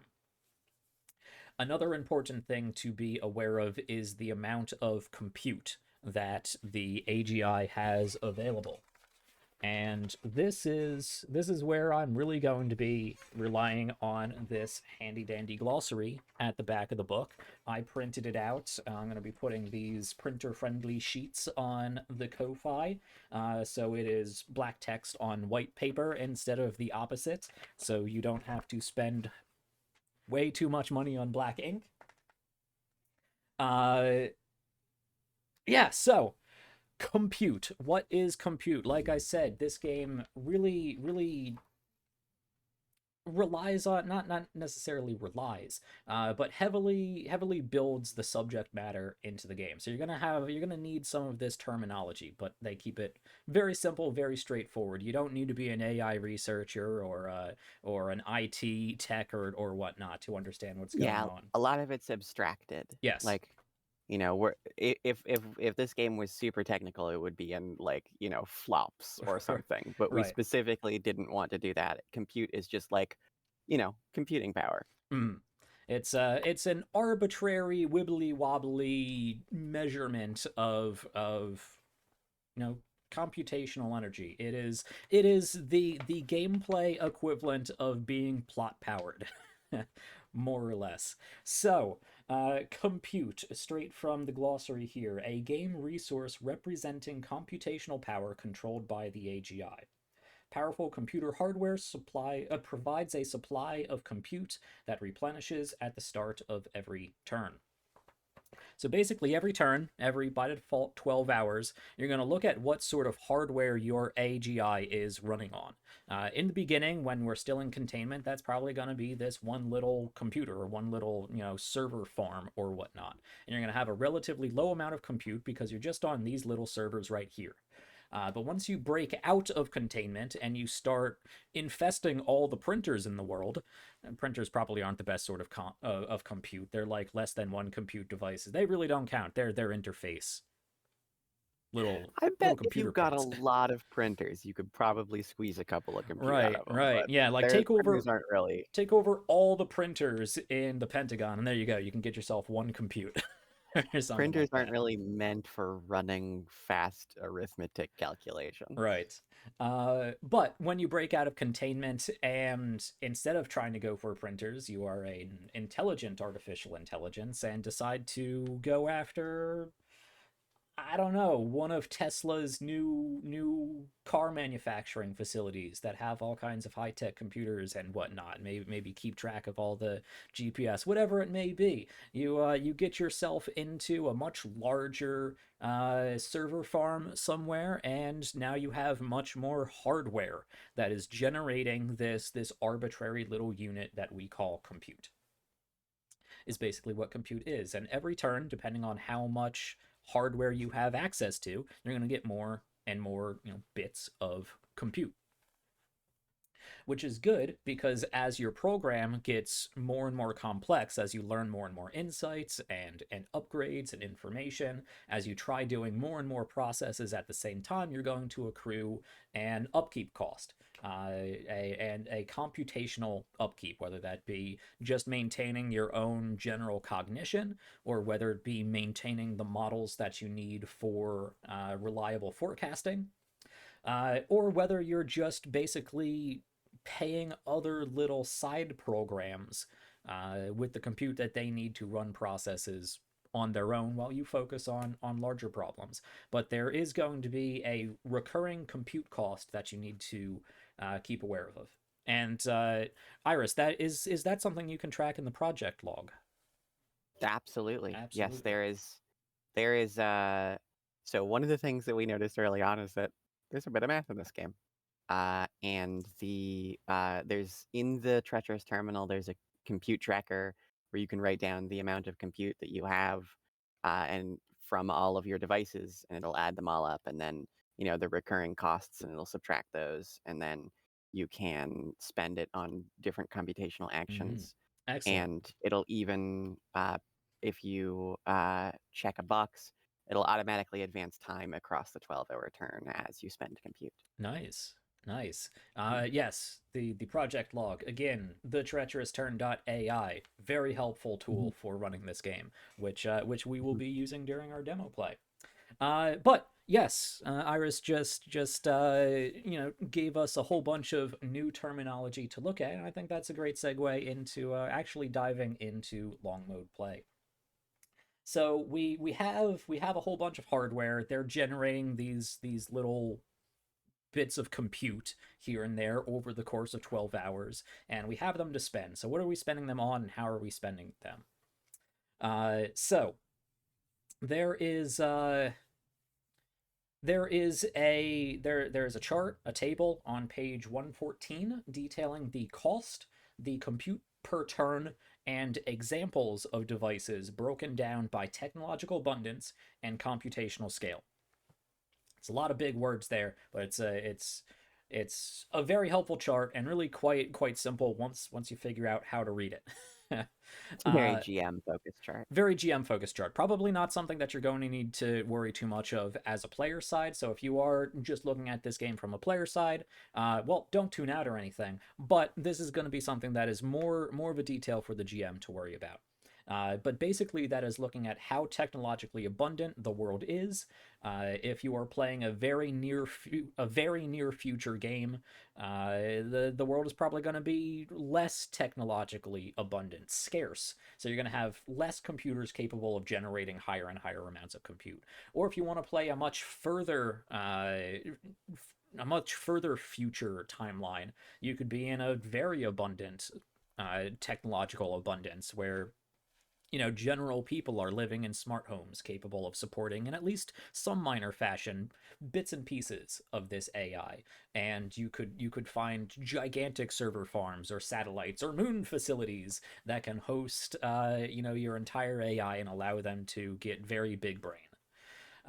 And then it is broken down by computational scale, which really is the next main thing to be aware of in long mode gameplay. So computational scale is the measurement of the amount of compute needed to perform tasks related to a specific situation or agent. An agent is just any intelligent being or group. An individual is an agent, like the council or board of directors of a company is a group of agents, or agent group. Another AI might be another agent, an individual agent, if way more complex and intelligent than that guy over there. But And also agents. like animals and thermostats and Even, such. yeah. Anything that has a goal and makes that happen. So intelligence in that sense can really be, well, and anything that is, as Iris said, working towards accomplishing a goal, and specifically that the AI can interact with in some sort of meaningful way. So the way that you determine how difficult it is going to be to interact with these agents or situations, how much computational power you're going to need, is determined by this scale. And it's measured in 3 levels. That's minor, major, and myriad.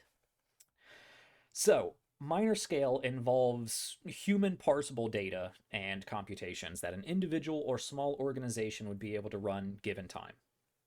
This is stuff that humans will be able to understand. Maybe not just a single human, but like a collection of humans. But this isn't something that's going to require constant, high processes that's going to read. That's, an AI would have to look through. Minor scale, the compute offered by hardware or required for computational actions usually ranges between 10 and 99 compute. Sometimes even down into single digits. So like we said, very small devices might require or give you a single compute, something like running off of even something like a home computer, even maybe a gaming computer with a lot more hard drive space and RAM and processing power would give you a few more points of compute. But yeah, general home stuff and whatnot, probably 1 compute. If we're talking about just general Wi-Fi appliances, like a toaster or a thermostat, you're probably going to need a bunch of them put together to create a single point of compute. But we're talking about those sort of things on the low scale, and then on the minor scale, the higher end of that minor scale. I don't know. What's a good Iris? Give me a good example of what might be a like 80-point compute device.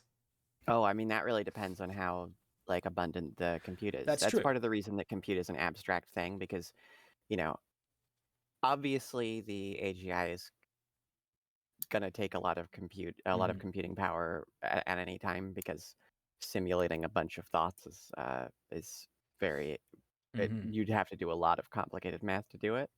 But you could have one game where something that gives you 80 compute is like a university supercomputer. And then you could have another game where in order to get 80 compute you need like one of the you need like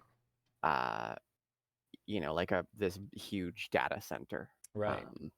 But generally, like, things that there's not a whole lot of variance in terms of the things that provide the compute, because it's generally just going to be big computers or lots of big computers. But in terms of what you spend the compute on, like a computational action, that could be any sorts of things. Good distinction. Very good distinction. So yeah, don't get too bogged down into I need this device and this device and this device and this device. When you're going after compute, it can be kept in a very abstract scale. Good pointing out. When I've run this game in the past, generally, what matters more about a device isn't the type of device it is, but who controls it and what they're using it for. That's a good way of thinking about that. Yeah, I like that. Okay, but generally, minor scale, you're going to get, well, minor amounts of compute, something from single digits all the way up to maybe around 100 compute.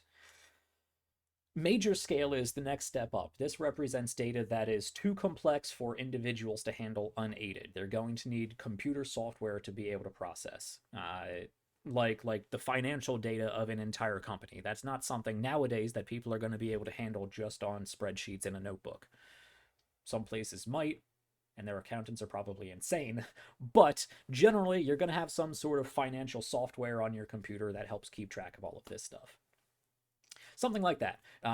Data that is too complex for humans to handle unaided, with computing requirements of only the largest and well-funded organizations. Again, depending on the technological abundance of this world that you're playing in.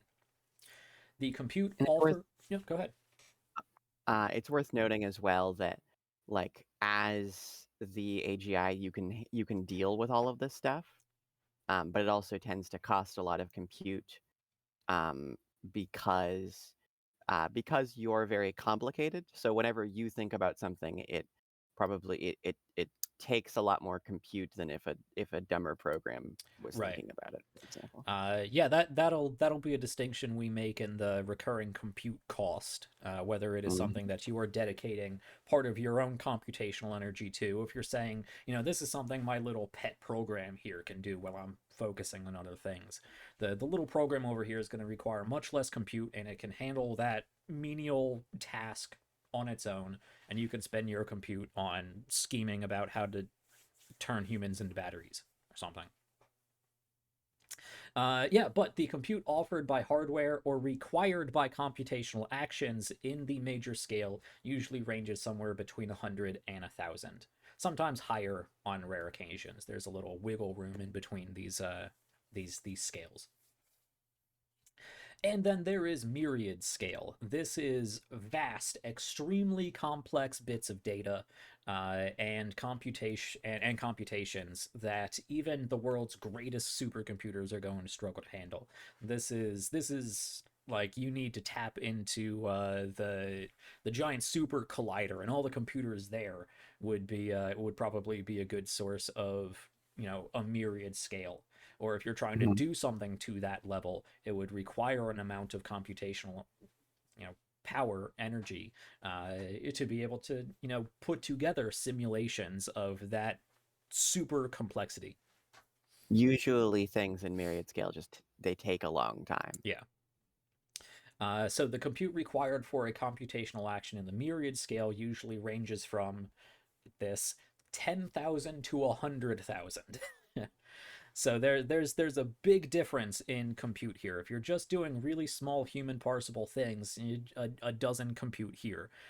All the way up to 100,000 compute needed to do these vast, extremely complicated myriad scale projects that you're working on. These are going to be things that you're going to be trying to work towards at the latter end of that growth and conquest stage and whatnot. This is the extremely complicated stuff like manipulating multiple world governments, or again trying to model your own brand new science models, or launching and coordinating your own self-controlled, purposely driven satellite network around the entire planet. I bet you there's some like protein folding stuff that's up there. Fun.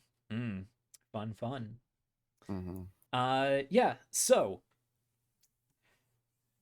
those are the general scales. You can see that they increment in. Is that exponentially? I believe. Myriad scale is somewhere around 10 at the base. Minor is 100. You just tack another 0 on there, and then myriad scale, it really takes off. You tack another 2 or more zeros on there. So again, nice little GM tip. I like injecting these when I find something that I can put my own commentary on. Again, based on the stuff in the book. Hardware above myriad scale is really, it's said in the book, generally considered not possible in near future campaigns. Anything above myriad scale, anything above 100,000 computational power is not something you're gonna really want to worry about. If a massively ambitious computational action would fall under this category, you're probably going to want to break it up into multiple smaller computational actions. Have you described computational actions yet? Yes, that's exactly what we're moving into. So computational actions, and we'll come back to the recurring compute cost in a sec, because getting the looking at computational actions. is the next logical progression. So, a computational action is a long-term process performed by the AGI during long mode. Computational actions cannot be taken in short mode, just like forecasting cannot be done in long mode. They're two distinctly different, well, modes of play, really. So, computational actions. It requires the AGI to define their course of action, to which the GM will then assign a computational requirement based on the scale, which we just mentioned, the length of the process, how long in time it is actually going to take, and the complexity of that action.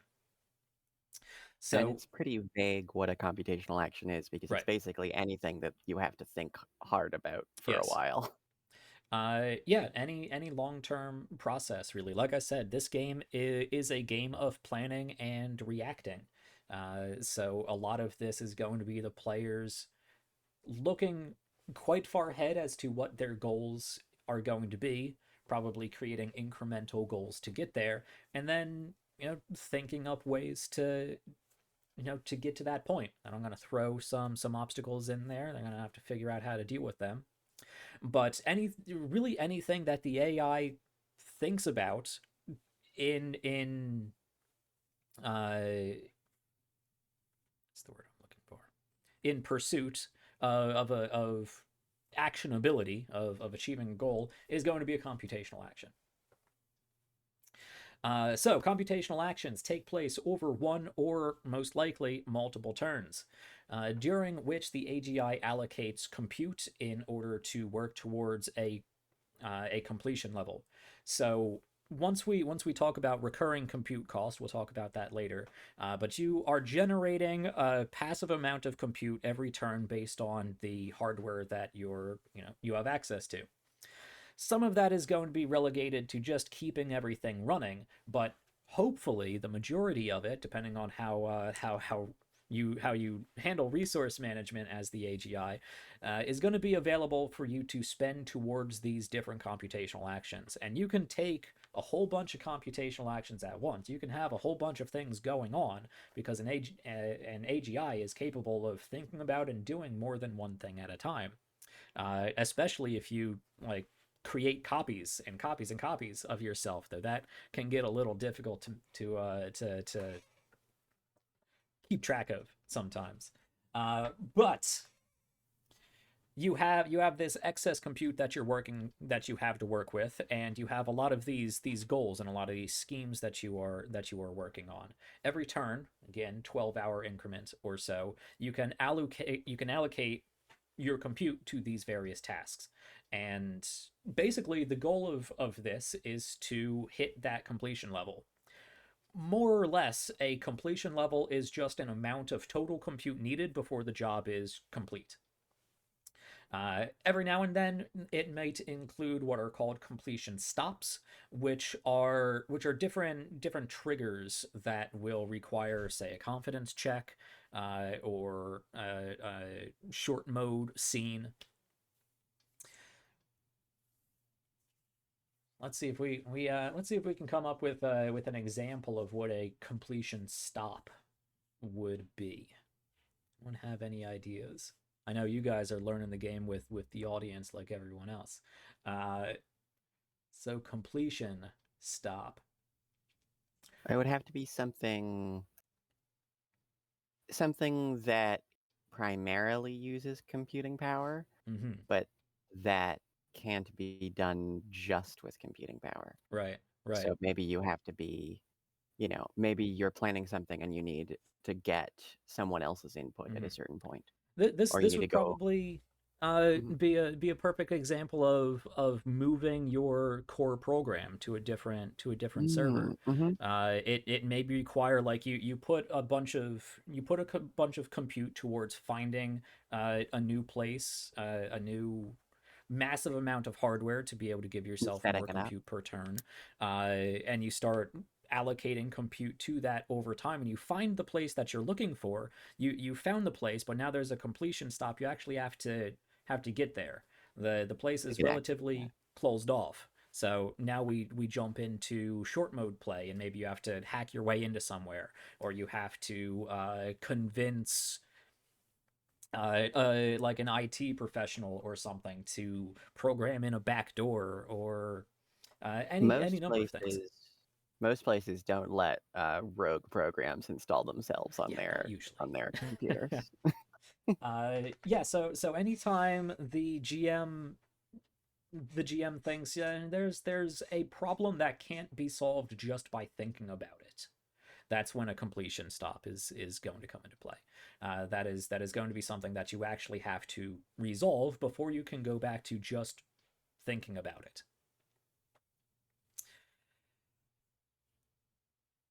But in general, once you allocate enough compute to the total compute cost that makes up the completion level, that is considered successful.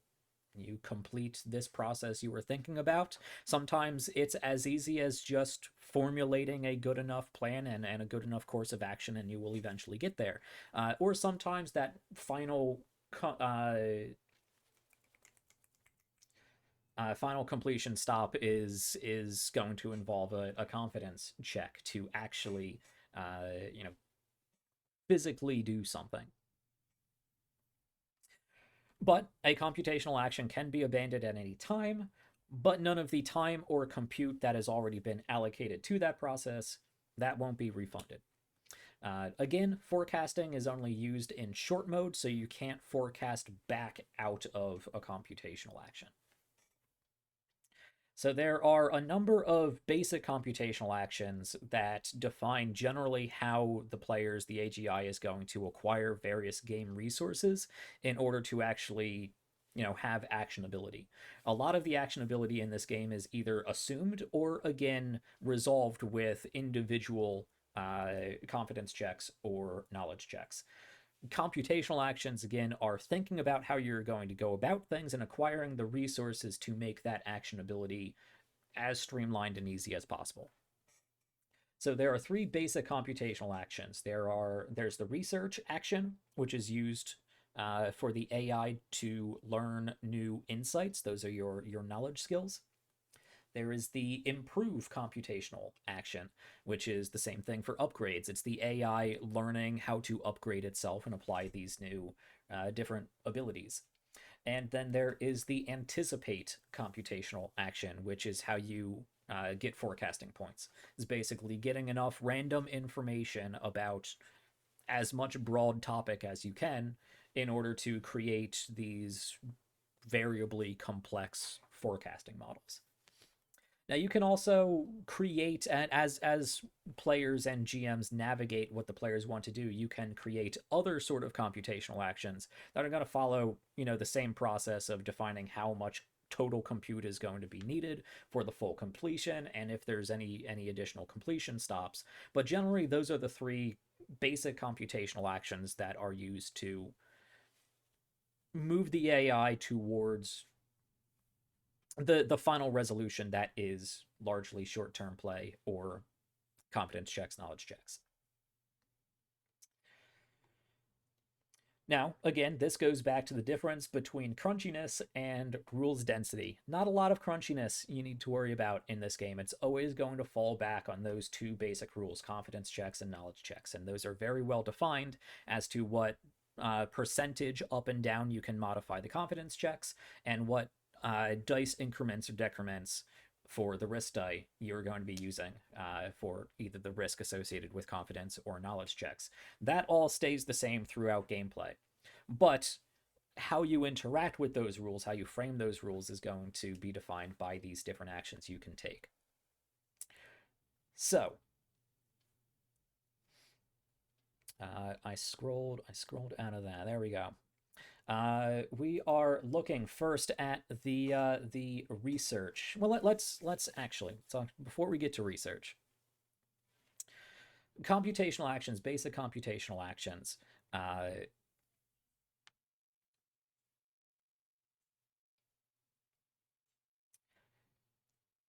Well, these are actions used in long mode to acquire specific game resources. We've already detailed what each of them do. Only a single action of each type can be run at once. Now, you can have a huge amount of computational actions going on at a time, but you can only have one of each specific type. You can't research two different things at the same time. You can't try to improve yourself a whole bunch of different ways at the same time. But you can have a research action going, you can have an improve action going, you can have an anticipate action going, and potentially you could be working on other little side projects here and there that don't have to do with obtaining game resources. But you can only have one of each of these categories going at each time. Performing these actions require important data that the AGI is going to need before it can even actually do these actions. So a lot of playing through long mode through the lens of computational actions is going to be a sort of step-by-step process. And let's define that at first, then go through it piece by piece, and then it'll make more sense when we recap it at the end. But basically, with a computational action, again, it's a conversation back and forth between player and GM. Step 1, the players identify what sort of computational action they're taking and what they're hoping to achieve from it, what insight they want, what upgrade they want, what sort of scheme they're trying to work towards, or if they're just looking for a forecast point. Once we know what the computational action is, step 2, they need to preemptively gather the required information for that computational action. This may involve any combination of short mode play, knowledge checks, confidence checks. This is stuff like amassing a database of patients and blueprints for patents and blueprints for modern prototypes, prototype technology, in order to begin the improve computational action to pick up the reverse engineering physical theory upgrade is a good example. They're trying to be better at reverse engineering brand new technology, so they need to amass enough information to, create a model of this.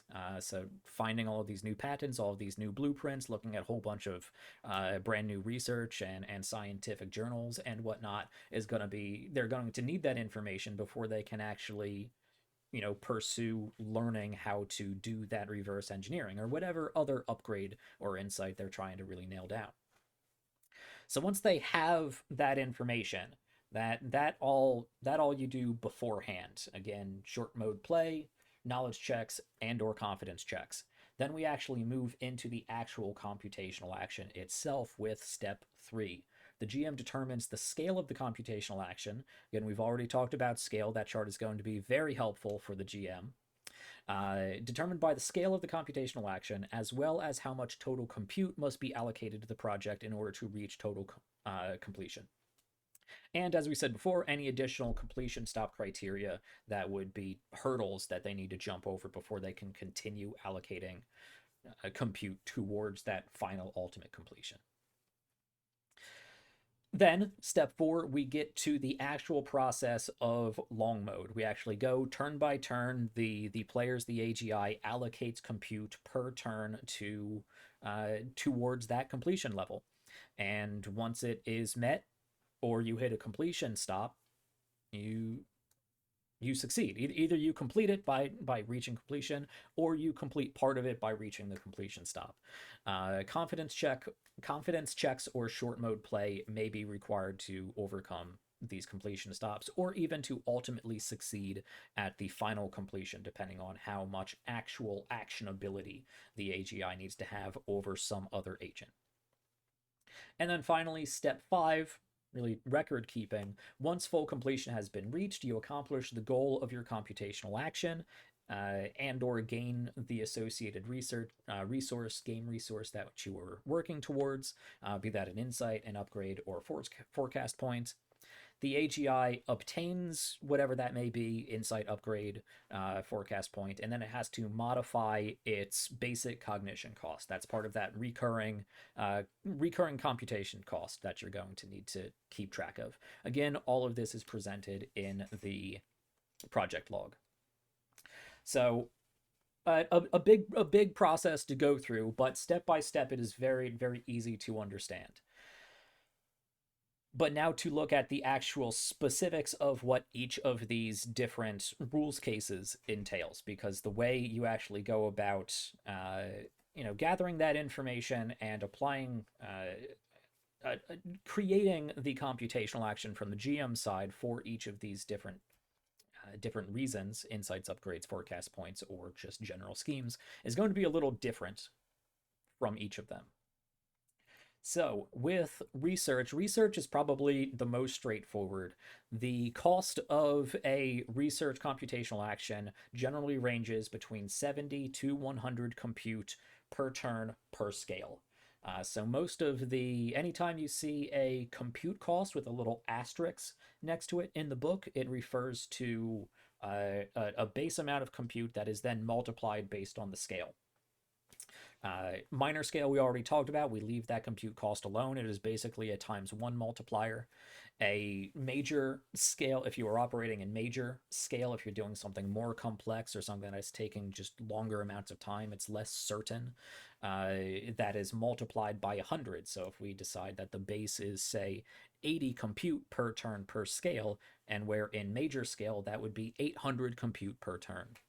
And then again, if we're at myriad scale, it is multiplied by 100 or even 1,000, depending on how vast of a process it is that you're trying to work towards. And really, with research, you're only worrying about major and minor and major. Narrow insights are a minor scale. Major insights are, or broad insights are a major scale. Generally, just researching insights, just researching knowledge skills is not going to be something that really requires myriad scale computation. So we already had a little example of narrow versus broad insights. We said before, let's say human anatomy, or even something even more zoomed in. Ophthalmology could be a very narrow insight, whereas a broad insight would be general biology.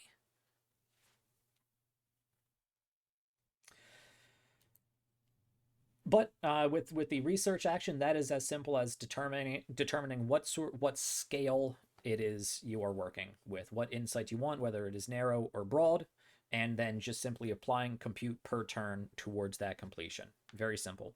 Once that is completed, once you hit that ultimate completion level with total compute allocated, you get that insight, and then you have to recalculate your basic cognition cost. We'll come back to that. Next is the improve action. This one is a bit more complex because upgrades are a bit more complex. Insights are really just narrative prompts that help you describe, what sort of things you have knowledge of, but upgrades are much more specific. The cost of the cost in compute and the overall completion point of learning a new upgrade is going to be based on compatibility with the theory that is trying to get that upgrade, the tier of the upgrade, and how many previous upgrades have already been unlocked. So each player, as we said in the beginning of this game, represents a single specialization, a single theory that the AGI focuses on. That's been rotating between everybody's Twitter handles on the overlay here. So we have let's see, we have JT here is going to be our chaos theory expert. So let's say that JT wants to upgrade his functionality in chaos theory. He can look at the pretty large database of upgrades available to the entire AGI and decide what he wants. Any specialization can choose any upgrade from any of the other specializations, but depending on how far away it is on the circle,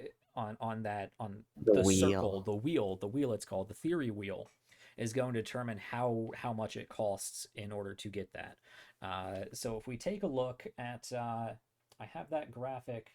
It's in the background, but you can't see it because all the cameras are in the way. But it's on the loading screen, which unfortunately doesn't have microphone set up, so I can't just switch to it. But you can see that over on the book. It's one of the titular images.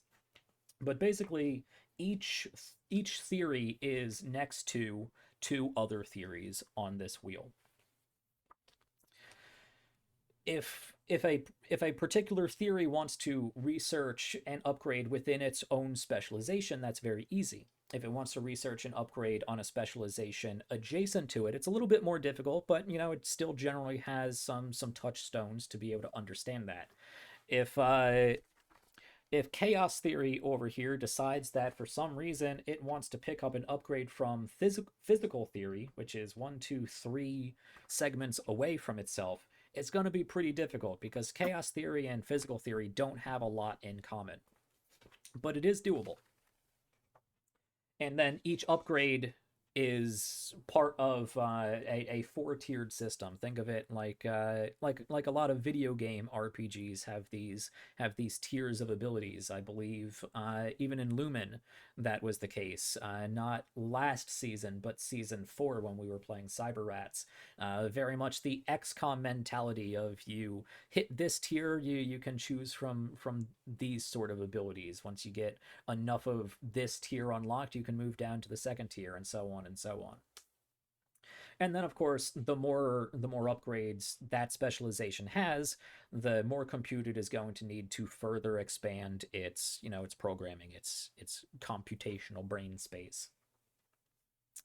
So this is all detailed on a handy chart on page 50, but to go over it real quickly, compatibility we already talked about. The starting cost for an upgrade within your own specialization is 30. For an adjacent specialization, that cost is going to increase to 40. And then if you're trying to pull from anywhere else in the theory wheel, it is going to go all the way up to 80. So you can see it's going to be a lot more expensive to try to take upgrades from, some other side of the theory wheel, which helps facilitate you kind of staying in your lane. There's 4 players. You're all representing some piece of the theory wheel. It just so happens that we are very evenly spaced with our players here, so everyone will be able to, in some way pick from the entire theory wheel. From that point, once you know the base cost based on compatibility, you then look at what tier it is. And basically, for tier 1 upgrades, you leave the base cost the same. Tier 2 upgrades, you multiply that starting cost by 5. So if you're within your own specialization, 30 times 5, which, oh god, I need to do math on screen, 150.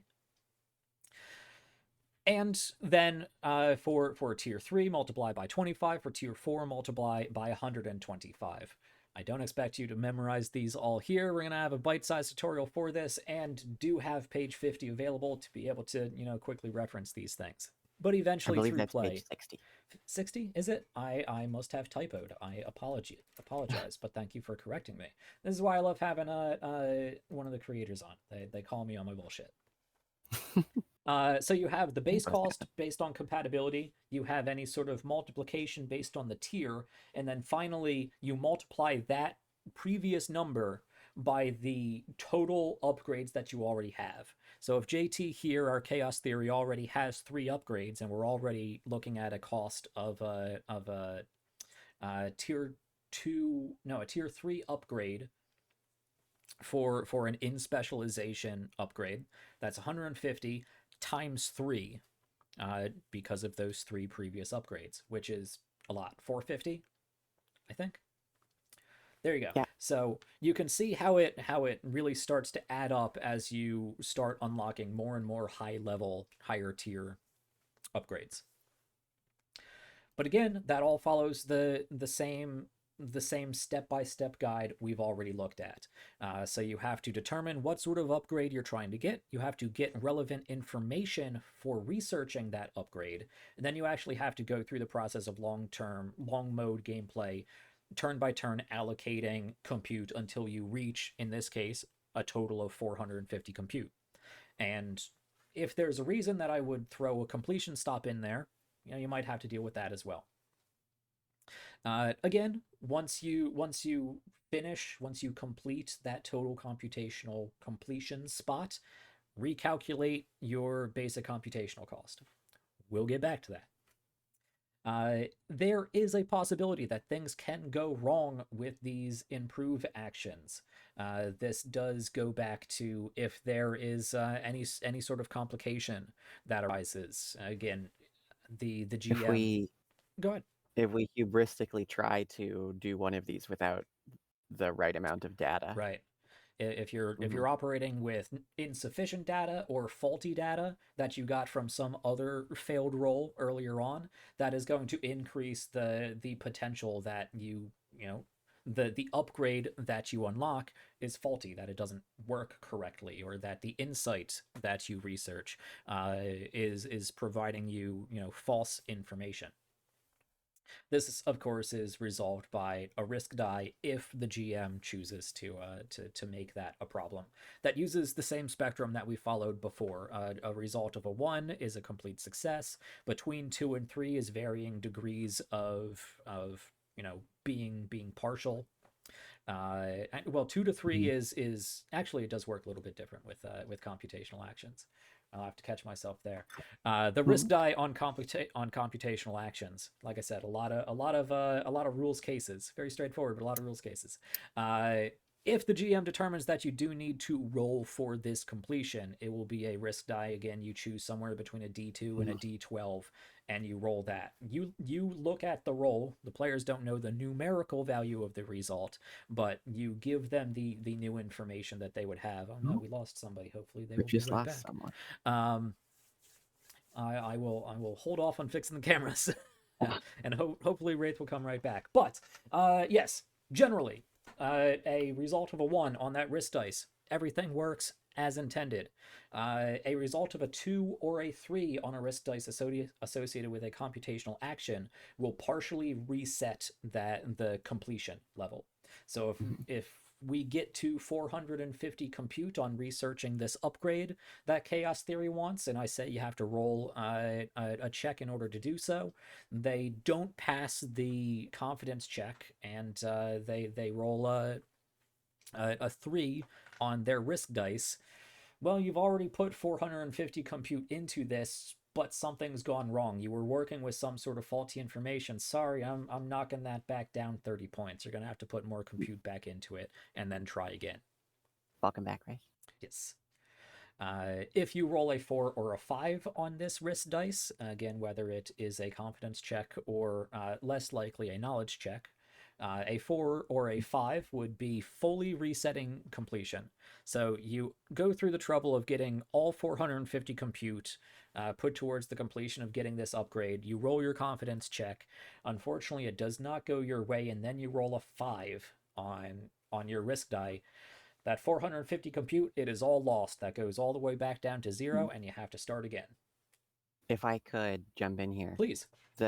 The difference, or the way that this works, is basically the same as the way that knowledge checks work. It's just that instead of getting knowledge, it's getting the upgrade or insight. So if you manage to work with incomplete data and then you get a 4 to 5, it's the same as getting no information, which means that all of the compute that you just put in turned out to be for nothing. That's a good way of looking at it. Yeah. And that's the reason that on a 6+, which is when you would get faulty information out of a knowledge check, is also when you get faulty, is when your insights or upgrades or forecasting models turn out to be faulty. So again, the actual game mechanics and even the resolution of them is consistent depending on what sort of check you are making. It's just how it is interpreted by this rules case that you are looking through. And the way that a gathering, if gathering data turns out to go poorly, then that can sort of lead to your insights or upgrades being sort of installed incorrectly, and then that can give you more trouble down the line, is sort of representing the way that if a machine learning model has poisoned input, that sort of misinformation inside of the basic way that it functions can spread and can taint other pieces of information that it learns and picks up. That's actually a part of the reason that over the last few months, current large language models have been turning into more and more gobbledygook, is that they're reading each other's outputs. Interesting. Like saving a JPEG over and over again. It's artifacting. Right. Copy of a copy of a copy. Mm-hmm. Yeah.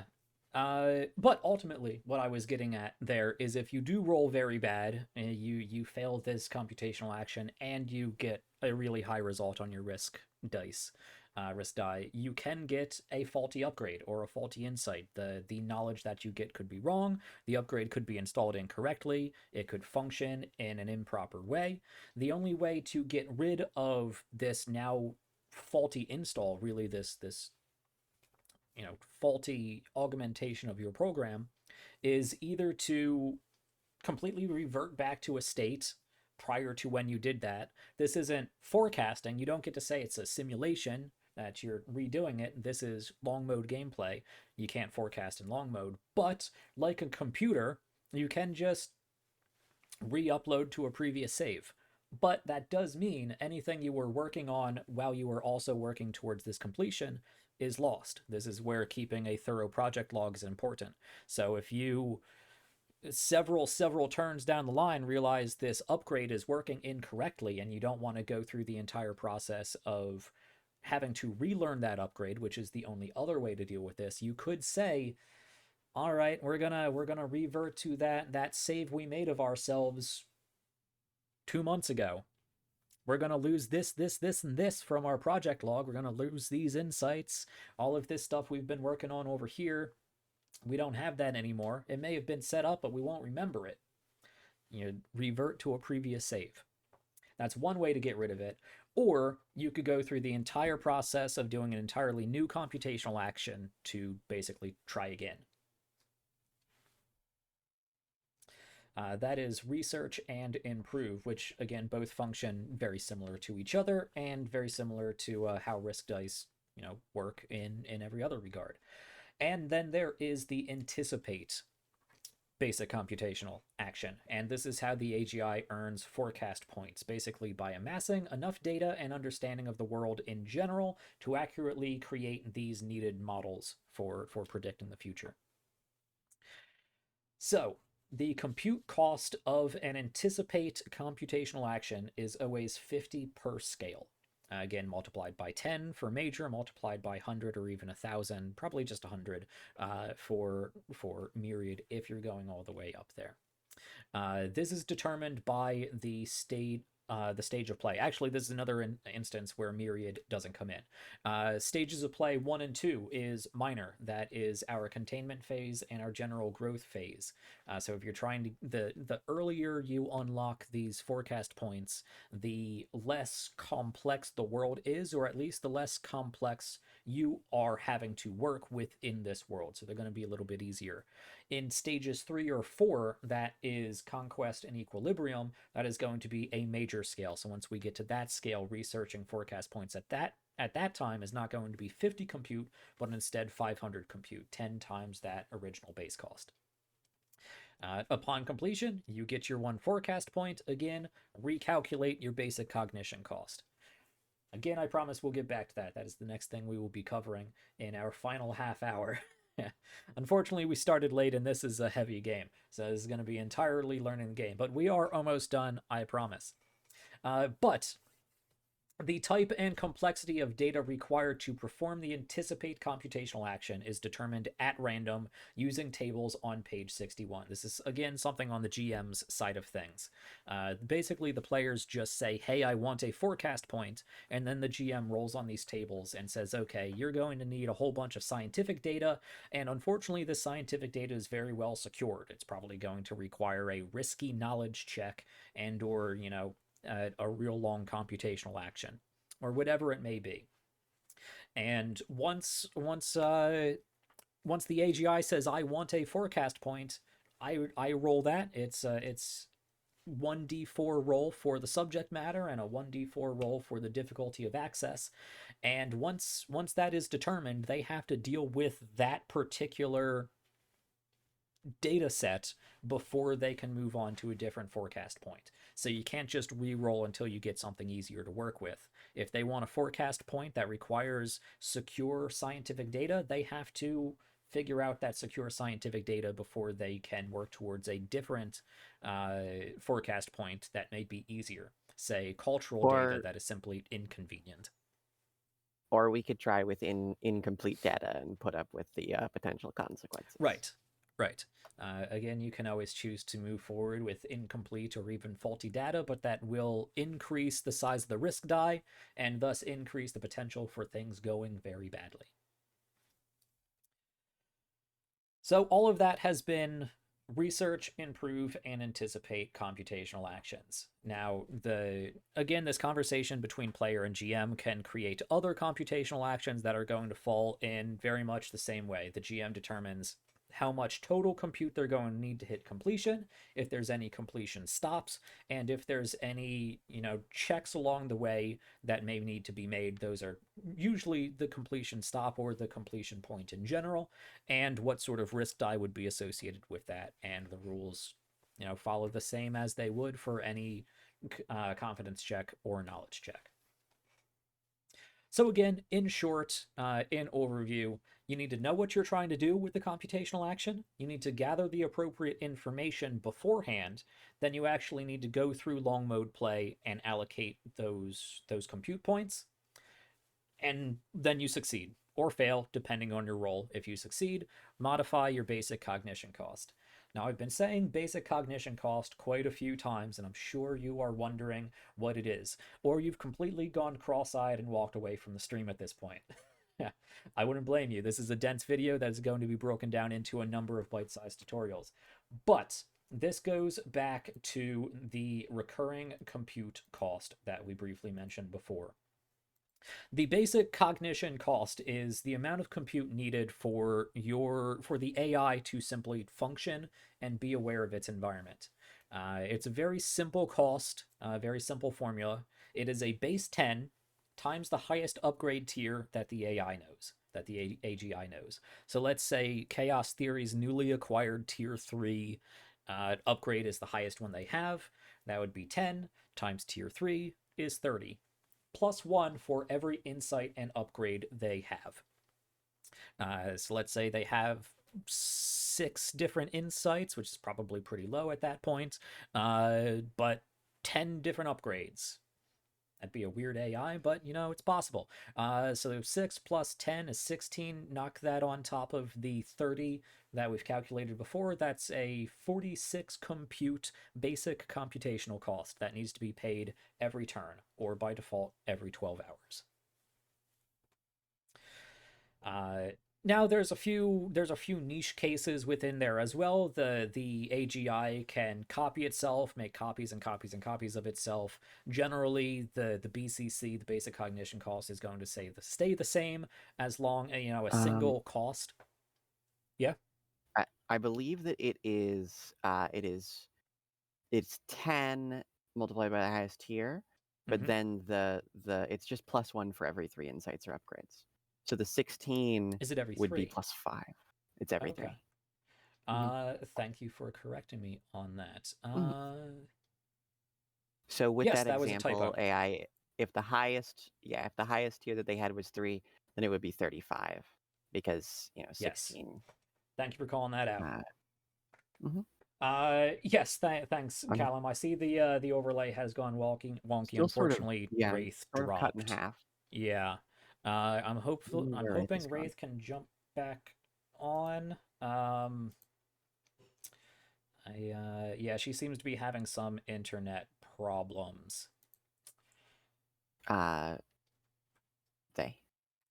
Sorry. My apologies. They are having some internet problems. I can mess around with the cameras, but as it usually goes, as soon as they come back, by the time I fix that, they'll have come back. But it does look pretty wonky. I'll have to set up a backup overlay with only 3 cameras in case this happens. Yeah, I don't really have any way to fix that quickly. So we're going to be a little wonky for a little bit. If someone screen shared a blank notepad, then it would I believe I guess that would work. Like I don't know if the order would be right. It might put us in the wrong boxes. Yeah, that's true. Yeah. Mhm. Yeah. Alas. So my apologies to you guys, players and cast, that you're kind of cut all over the place. Hopefully that will get fixed. But we only have half an hour, so I'm not gonna worry about that because we still got to get through the rest of this. But thank you for pointing that out, Callum. Awesome. Yeah, so you have your basic computational cost. Thank you, Iris, for correcting me.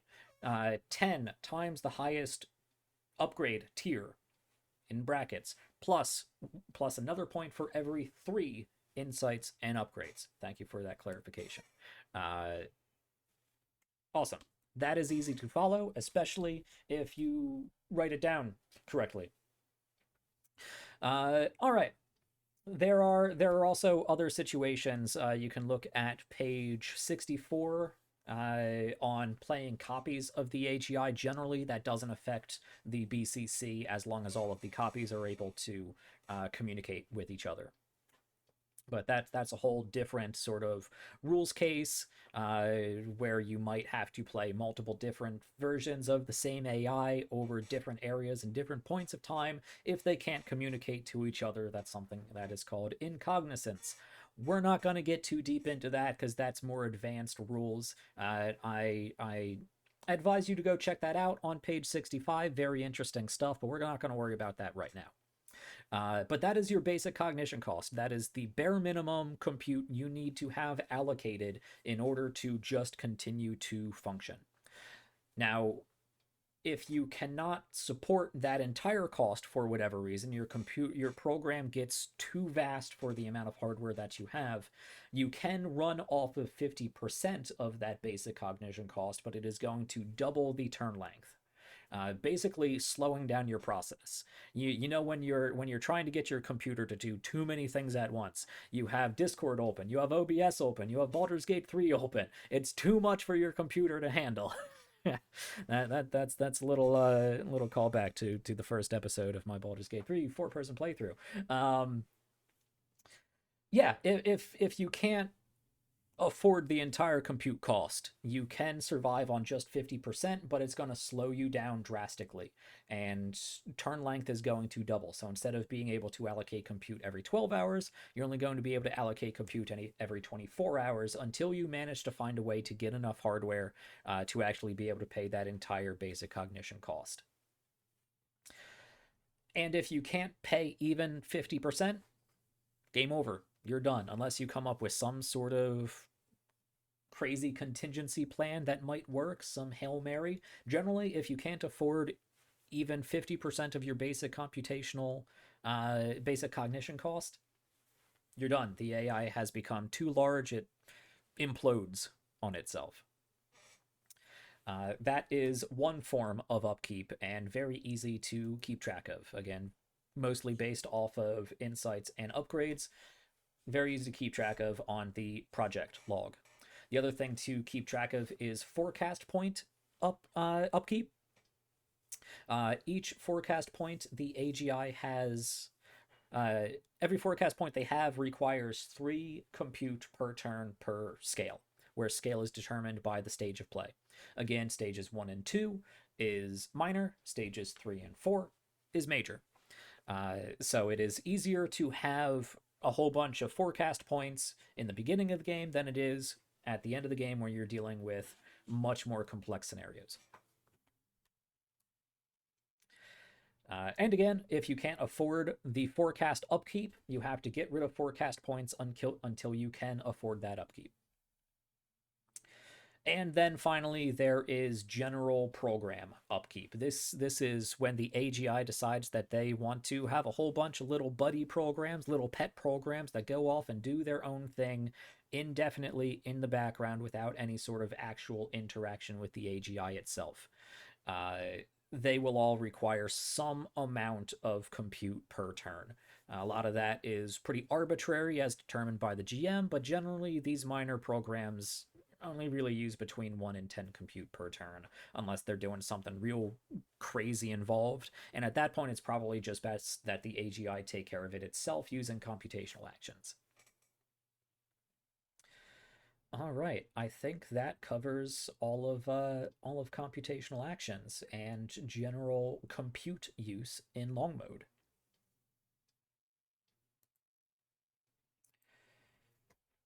Unfortunately, Wraith still hasn't returned. That's a little concerning, but we will forge on.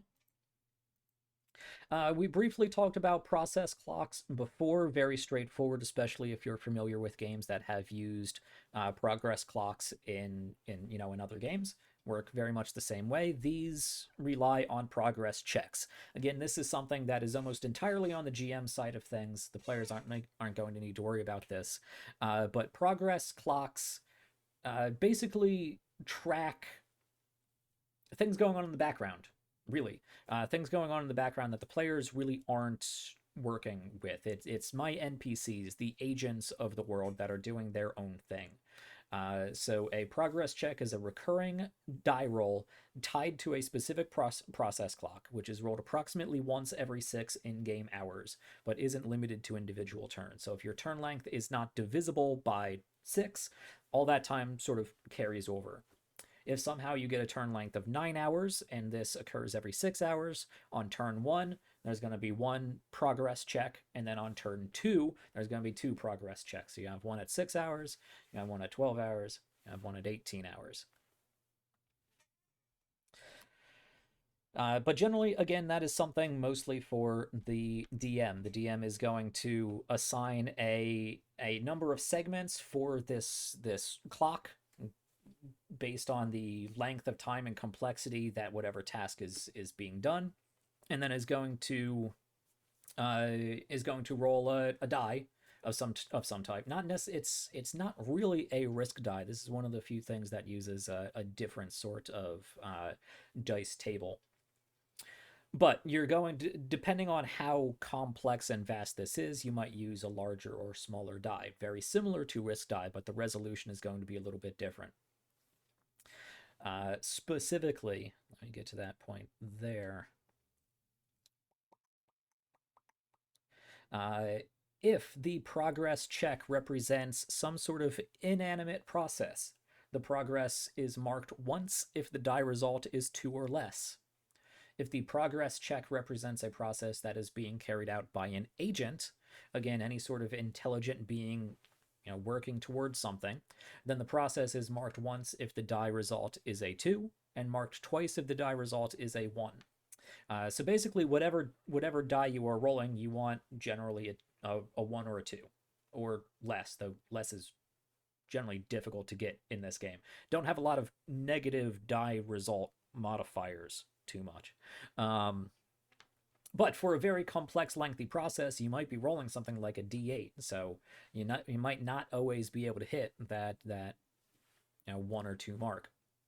If it's something that is largely happening on its own without agent input, it's going to be there's going to be a similar likelihood that it's going to progress, just not as much as if somebody was actually working on it, is basically how that narratively breaks down.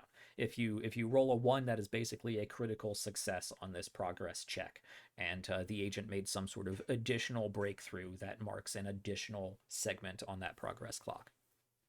Again, most of this is GM facing stuff. I will have a more in-depth video for GM play on YouTube later on. So check back for more details on process clocks and progress checks. But that's going to pretty much wrap up how the AGI really interacts with the world and the GM. You have your 2 basic checks. You have your confidence check and your knowledge check. Then you have your 2 modes of play. You have your short mode play, which is going to involve those confidence checks or knowledge checks in very small bursts of action in time. And then there's forecast points that you can use if things go wrong. And you have long mode, which is going to be the bulk of the game, in which a lot of the time is going to be spent scheming and planning and working in the background towards some sort of ultimate completion that is then again likely dropped back into short mode for again these bursts of smaller but more intense actions involving confidence checks and knowledge checks. So you can see there's a sort of pacing loop that we're going to be playing with in the demo play miniseries, and it's all going to make much more sense to myself, you guys as cast, and you guys as audience once we actually sit down and play. But I would say that for any game, if you're just reading the rulebook, it's going to be more difficult to comprehend than once you actually sit down, get immersed in what is going on, and start rolling dice. So I think that more or less concludes how we go about playing the Treacherous Turn. Now, we could also talk about how you create the AGI, how you create agents, how the AGI interacts with various agents.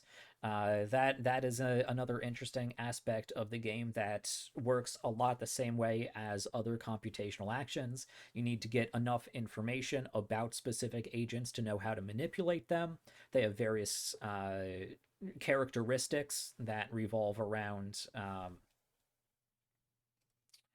let's see these characteristics. They have characteristics that revolve around trust, leverage, and emotion. So you need enough information to know what they value and what they want, what sort of philosophies they hold and moralities they hold, and an understanding of their general emotional state, which is going to be in various degrees of difficulty for AI depending on their involvement in the I believe that is the anthropic theory. And there's various upgrades that allow you to be a bit more emotionally knowledgeable. Because it's the TNG Data conundrum again. Data says he doesn't have emotions, but after a while he really starts picking up on some of them. We're going to have an anthropic theory, I believe, right? We are. I believe that's Wraith who is going to be anthropic. Yes, that sounds right. Unfortunately, they are not here at the moment, and we're still all over the place. We've been chopped to bits. Yeah, my apologies, guys. But that is mostly the extent of play in the Treacherous Turn. I will have this entire learning the game document available on Ko-Fi if you want to go back and look at it piecemeal, which I really recommend that you do. If you've been here through the entire length, I commend you on getting through all of this in one go. I kind of have a captive audience here with my cast members. I am making them learn the game whether they want to or not, except for Wraith, who managed to escape this mandatory class. How fitting. Right. But all of this will be available as a whole on Ko-Fi for free, and then as we go through the entire course of this series, I will be, especially for this particular game, making a concerted effort to get these bite-sized tutorials out as quickly as I can and cover as many different individual topics as I can, because this is a very dense game, but once you get all of these different pieces understood, it is going to be a very easy game to play because it all uses the same very simple framework, very simple backbone, very simple basic mechanics. All right. Cool. Does anyone have any questions? Cast, audience? I had one question that I wrote down. Yes, please. Can you abandon a compute action at some point? Yes, I may have skipped over this, in which I apologize. You can abandon a computational action at any time. You just don't get refunded any of the time or compute that you put into it.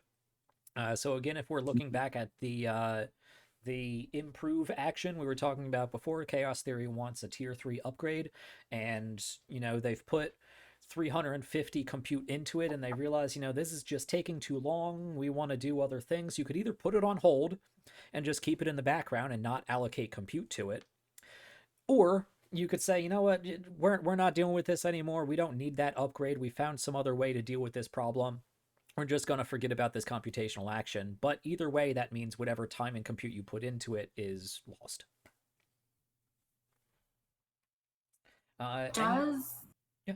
Does that is there a consequence that could come from that? From sudden abandonment? Potentially, potentially, if I'd say that would come down to what sort of Maybe completion stops you have already gone through? maybe if a computational action is like if there's some outside factor that's depending on it. Mm-hmm. Like if you're Mhm. trying to do a computational action to prevent something bad from happening, or because you've promised to Yeah. another agent that you would do it, you promised to a human that you would fold these proteins, do you and actually do your job for once, and then you abandon that to go, fill your brain with knowledge about the best ways to make poison. They would Mhm. probably have some words with you. Yeah. Okay. So pretty much narrative consequences. But Yeah, narrative. Right. that's the name of the game with collaborative Mhm. role-playing games. Narrative Mhm. consequences, surely, depending on why you are taking this action, Yeah. why you're forfeiting the action, any sort of completion stops that you've done already that Mhm. would mark you as having done some Yeah. process. But Fictionally mechanically, speaking, yeah.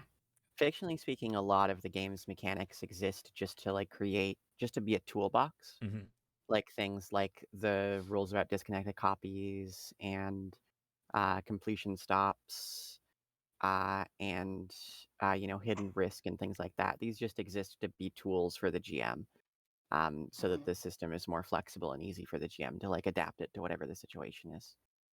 Um, Okay. So there could Mhm. be some sort of consequence, but I wouldn't know that until after I make the decision.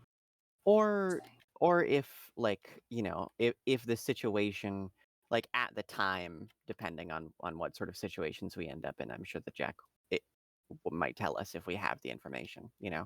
Like if someone Right. has told us you better fold those proteins, Right. mhm, then we would know.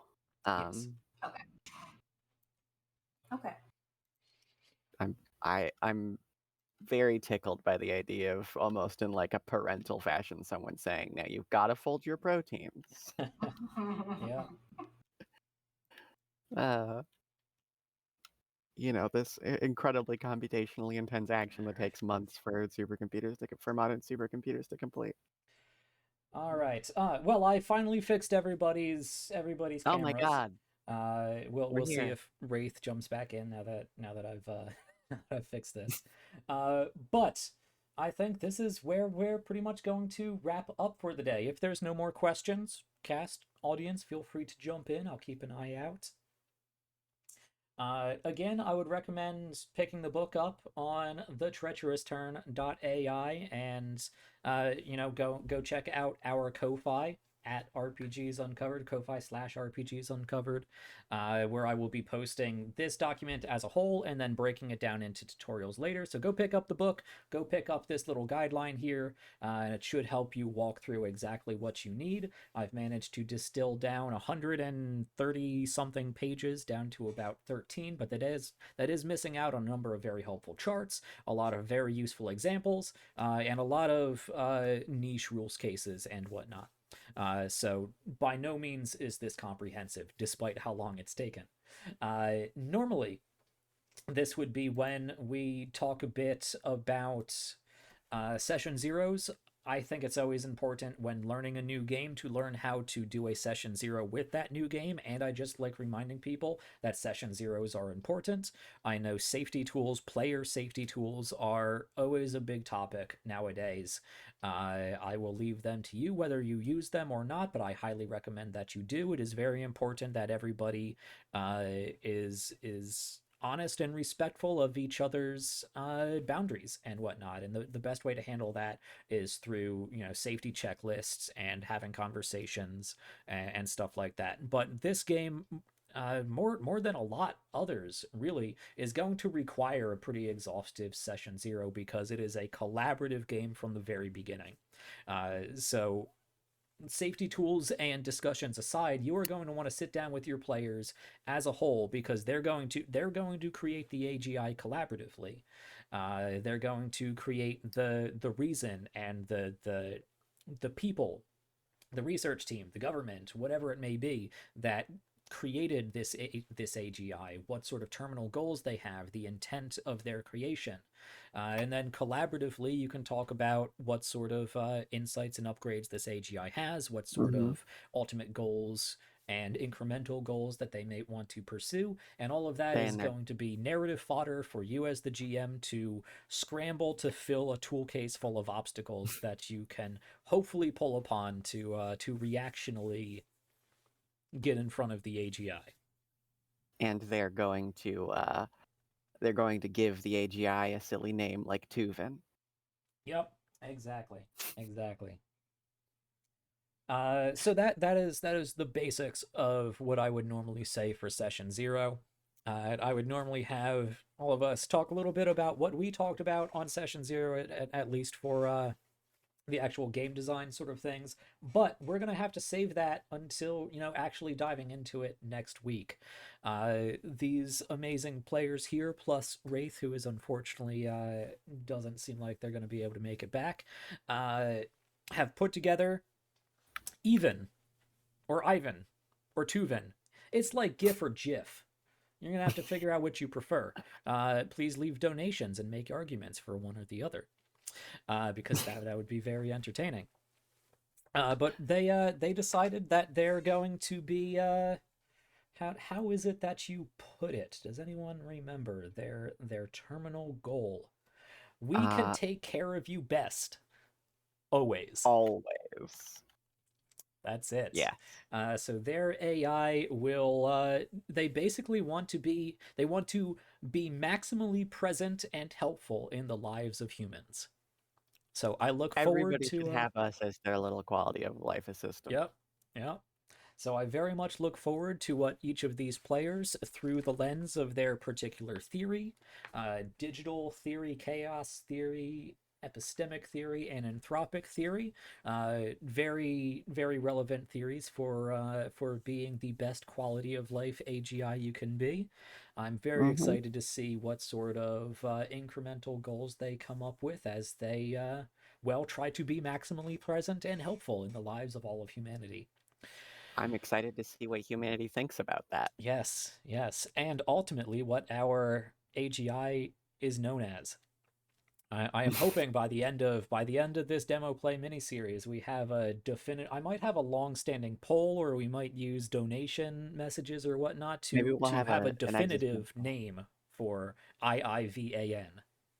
Maybe we'll have an existential crisis about it in the middle of the campaign. Hopefully, yeah.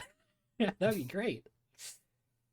Okay, well, we are just about at 7 o'clock. I know this has been a long stream. The Learning the Game episodes always are. Thank you for sticking around. If you are watching this in the future on YouTube, thank you for sticking around, whether it was all in one go or in multiple different breakdowns.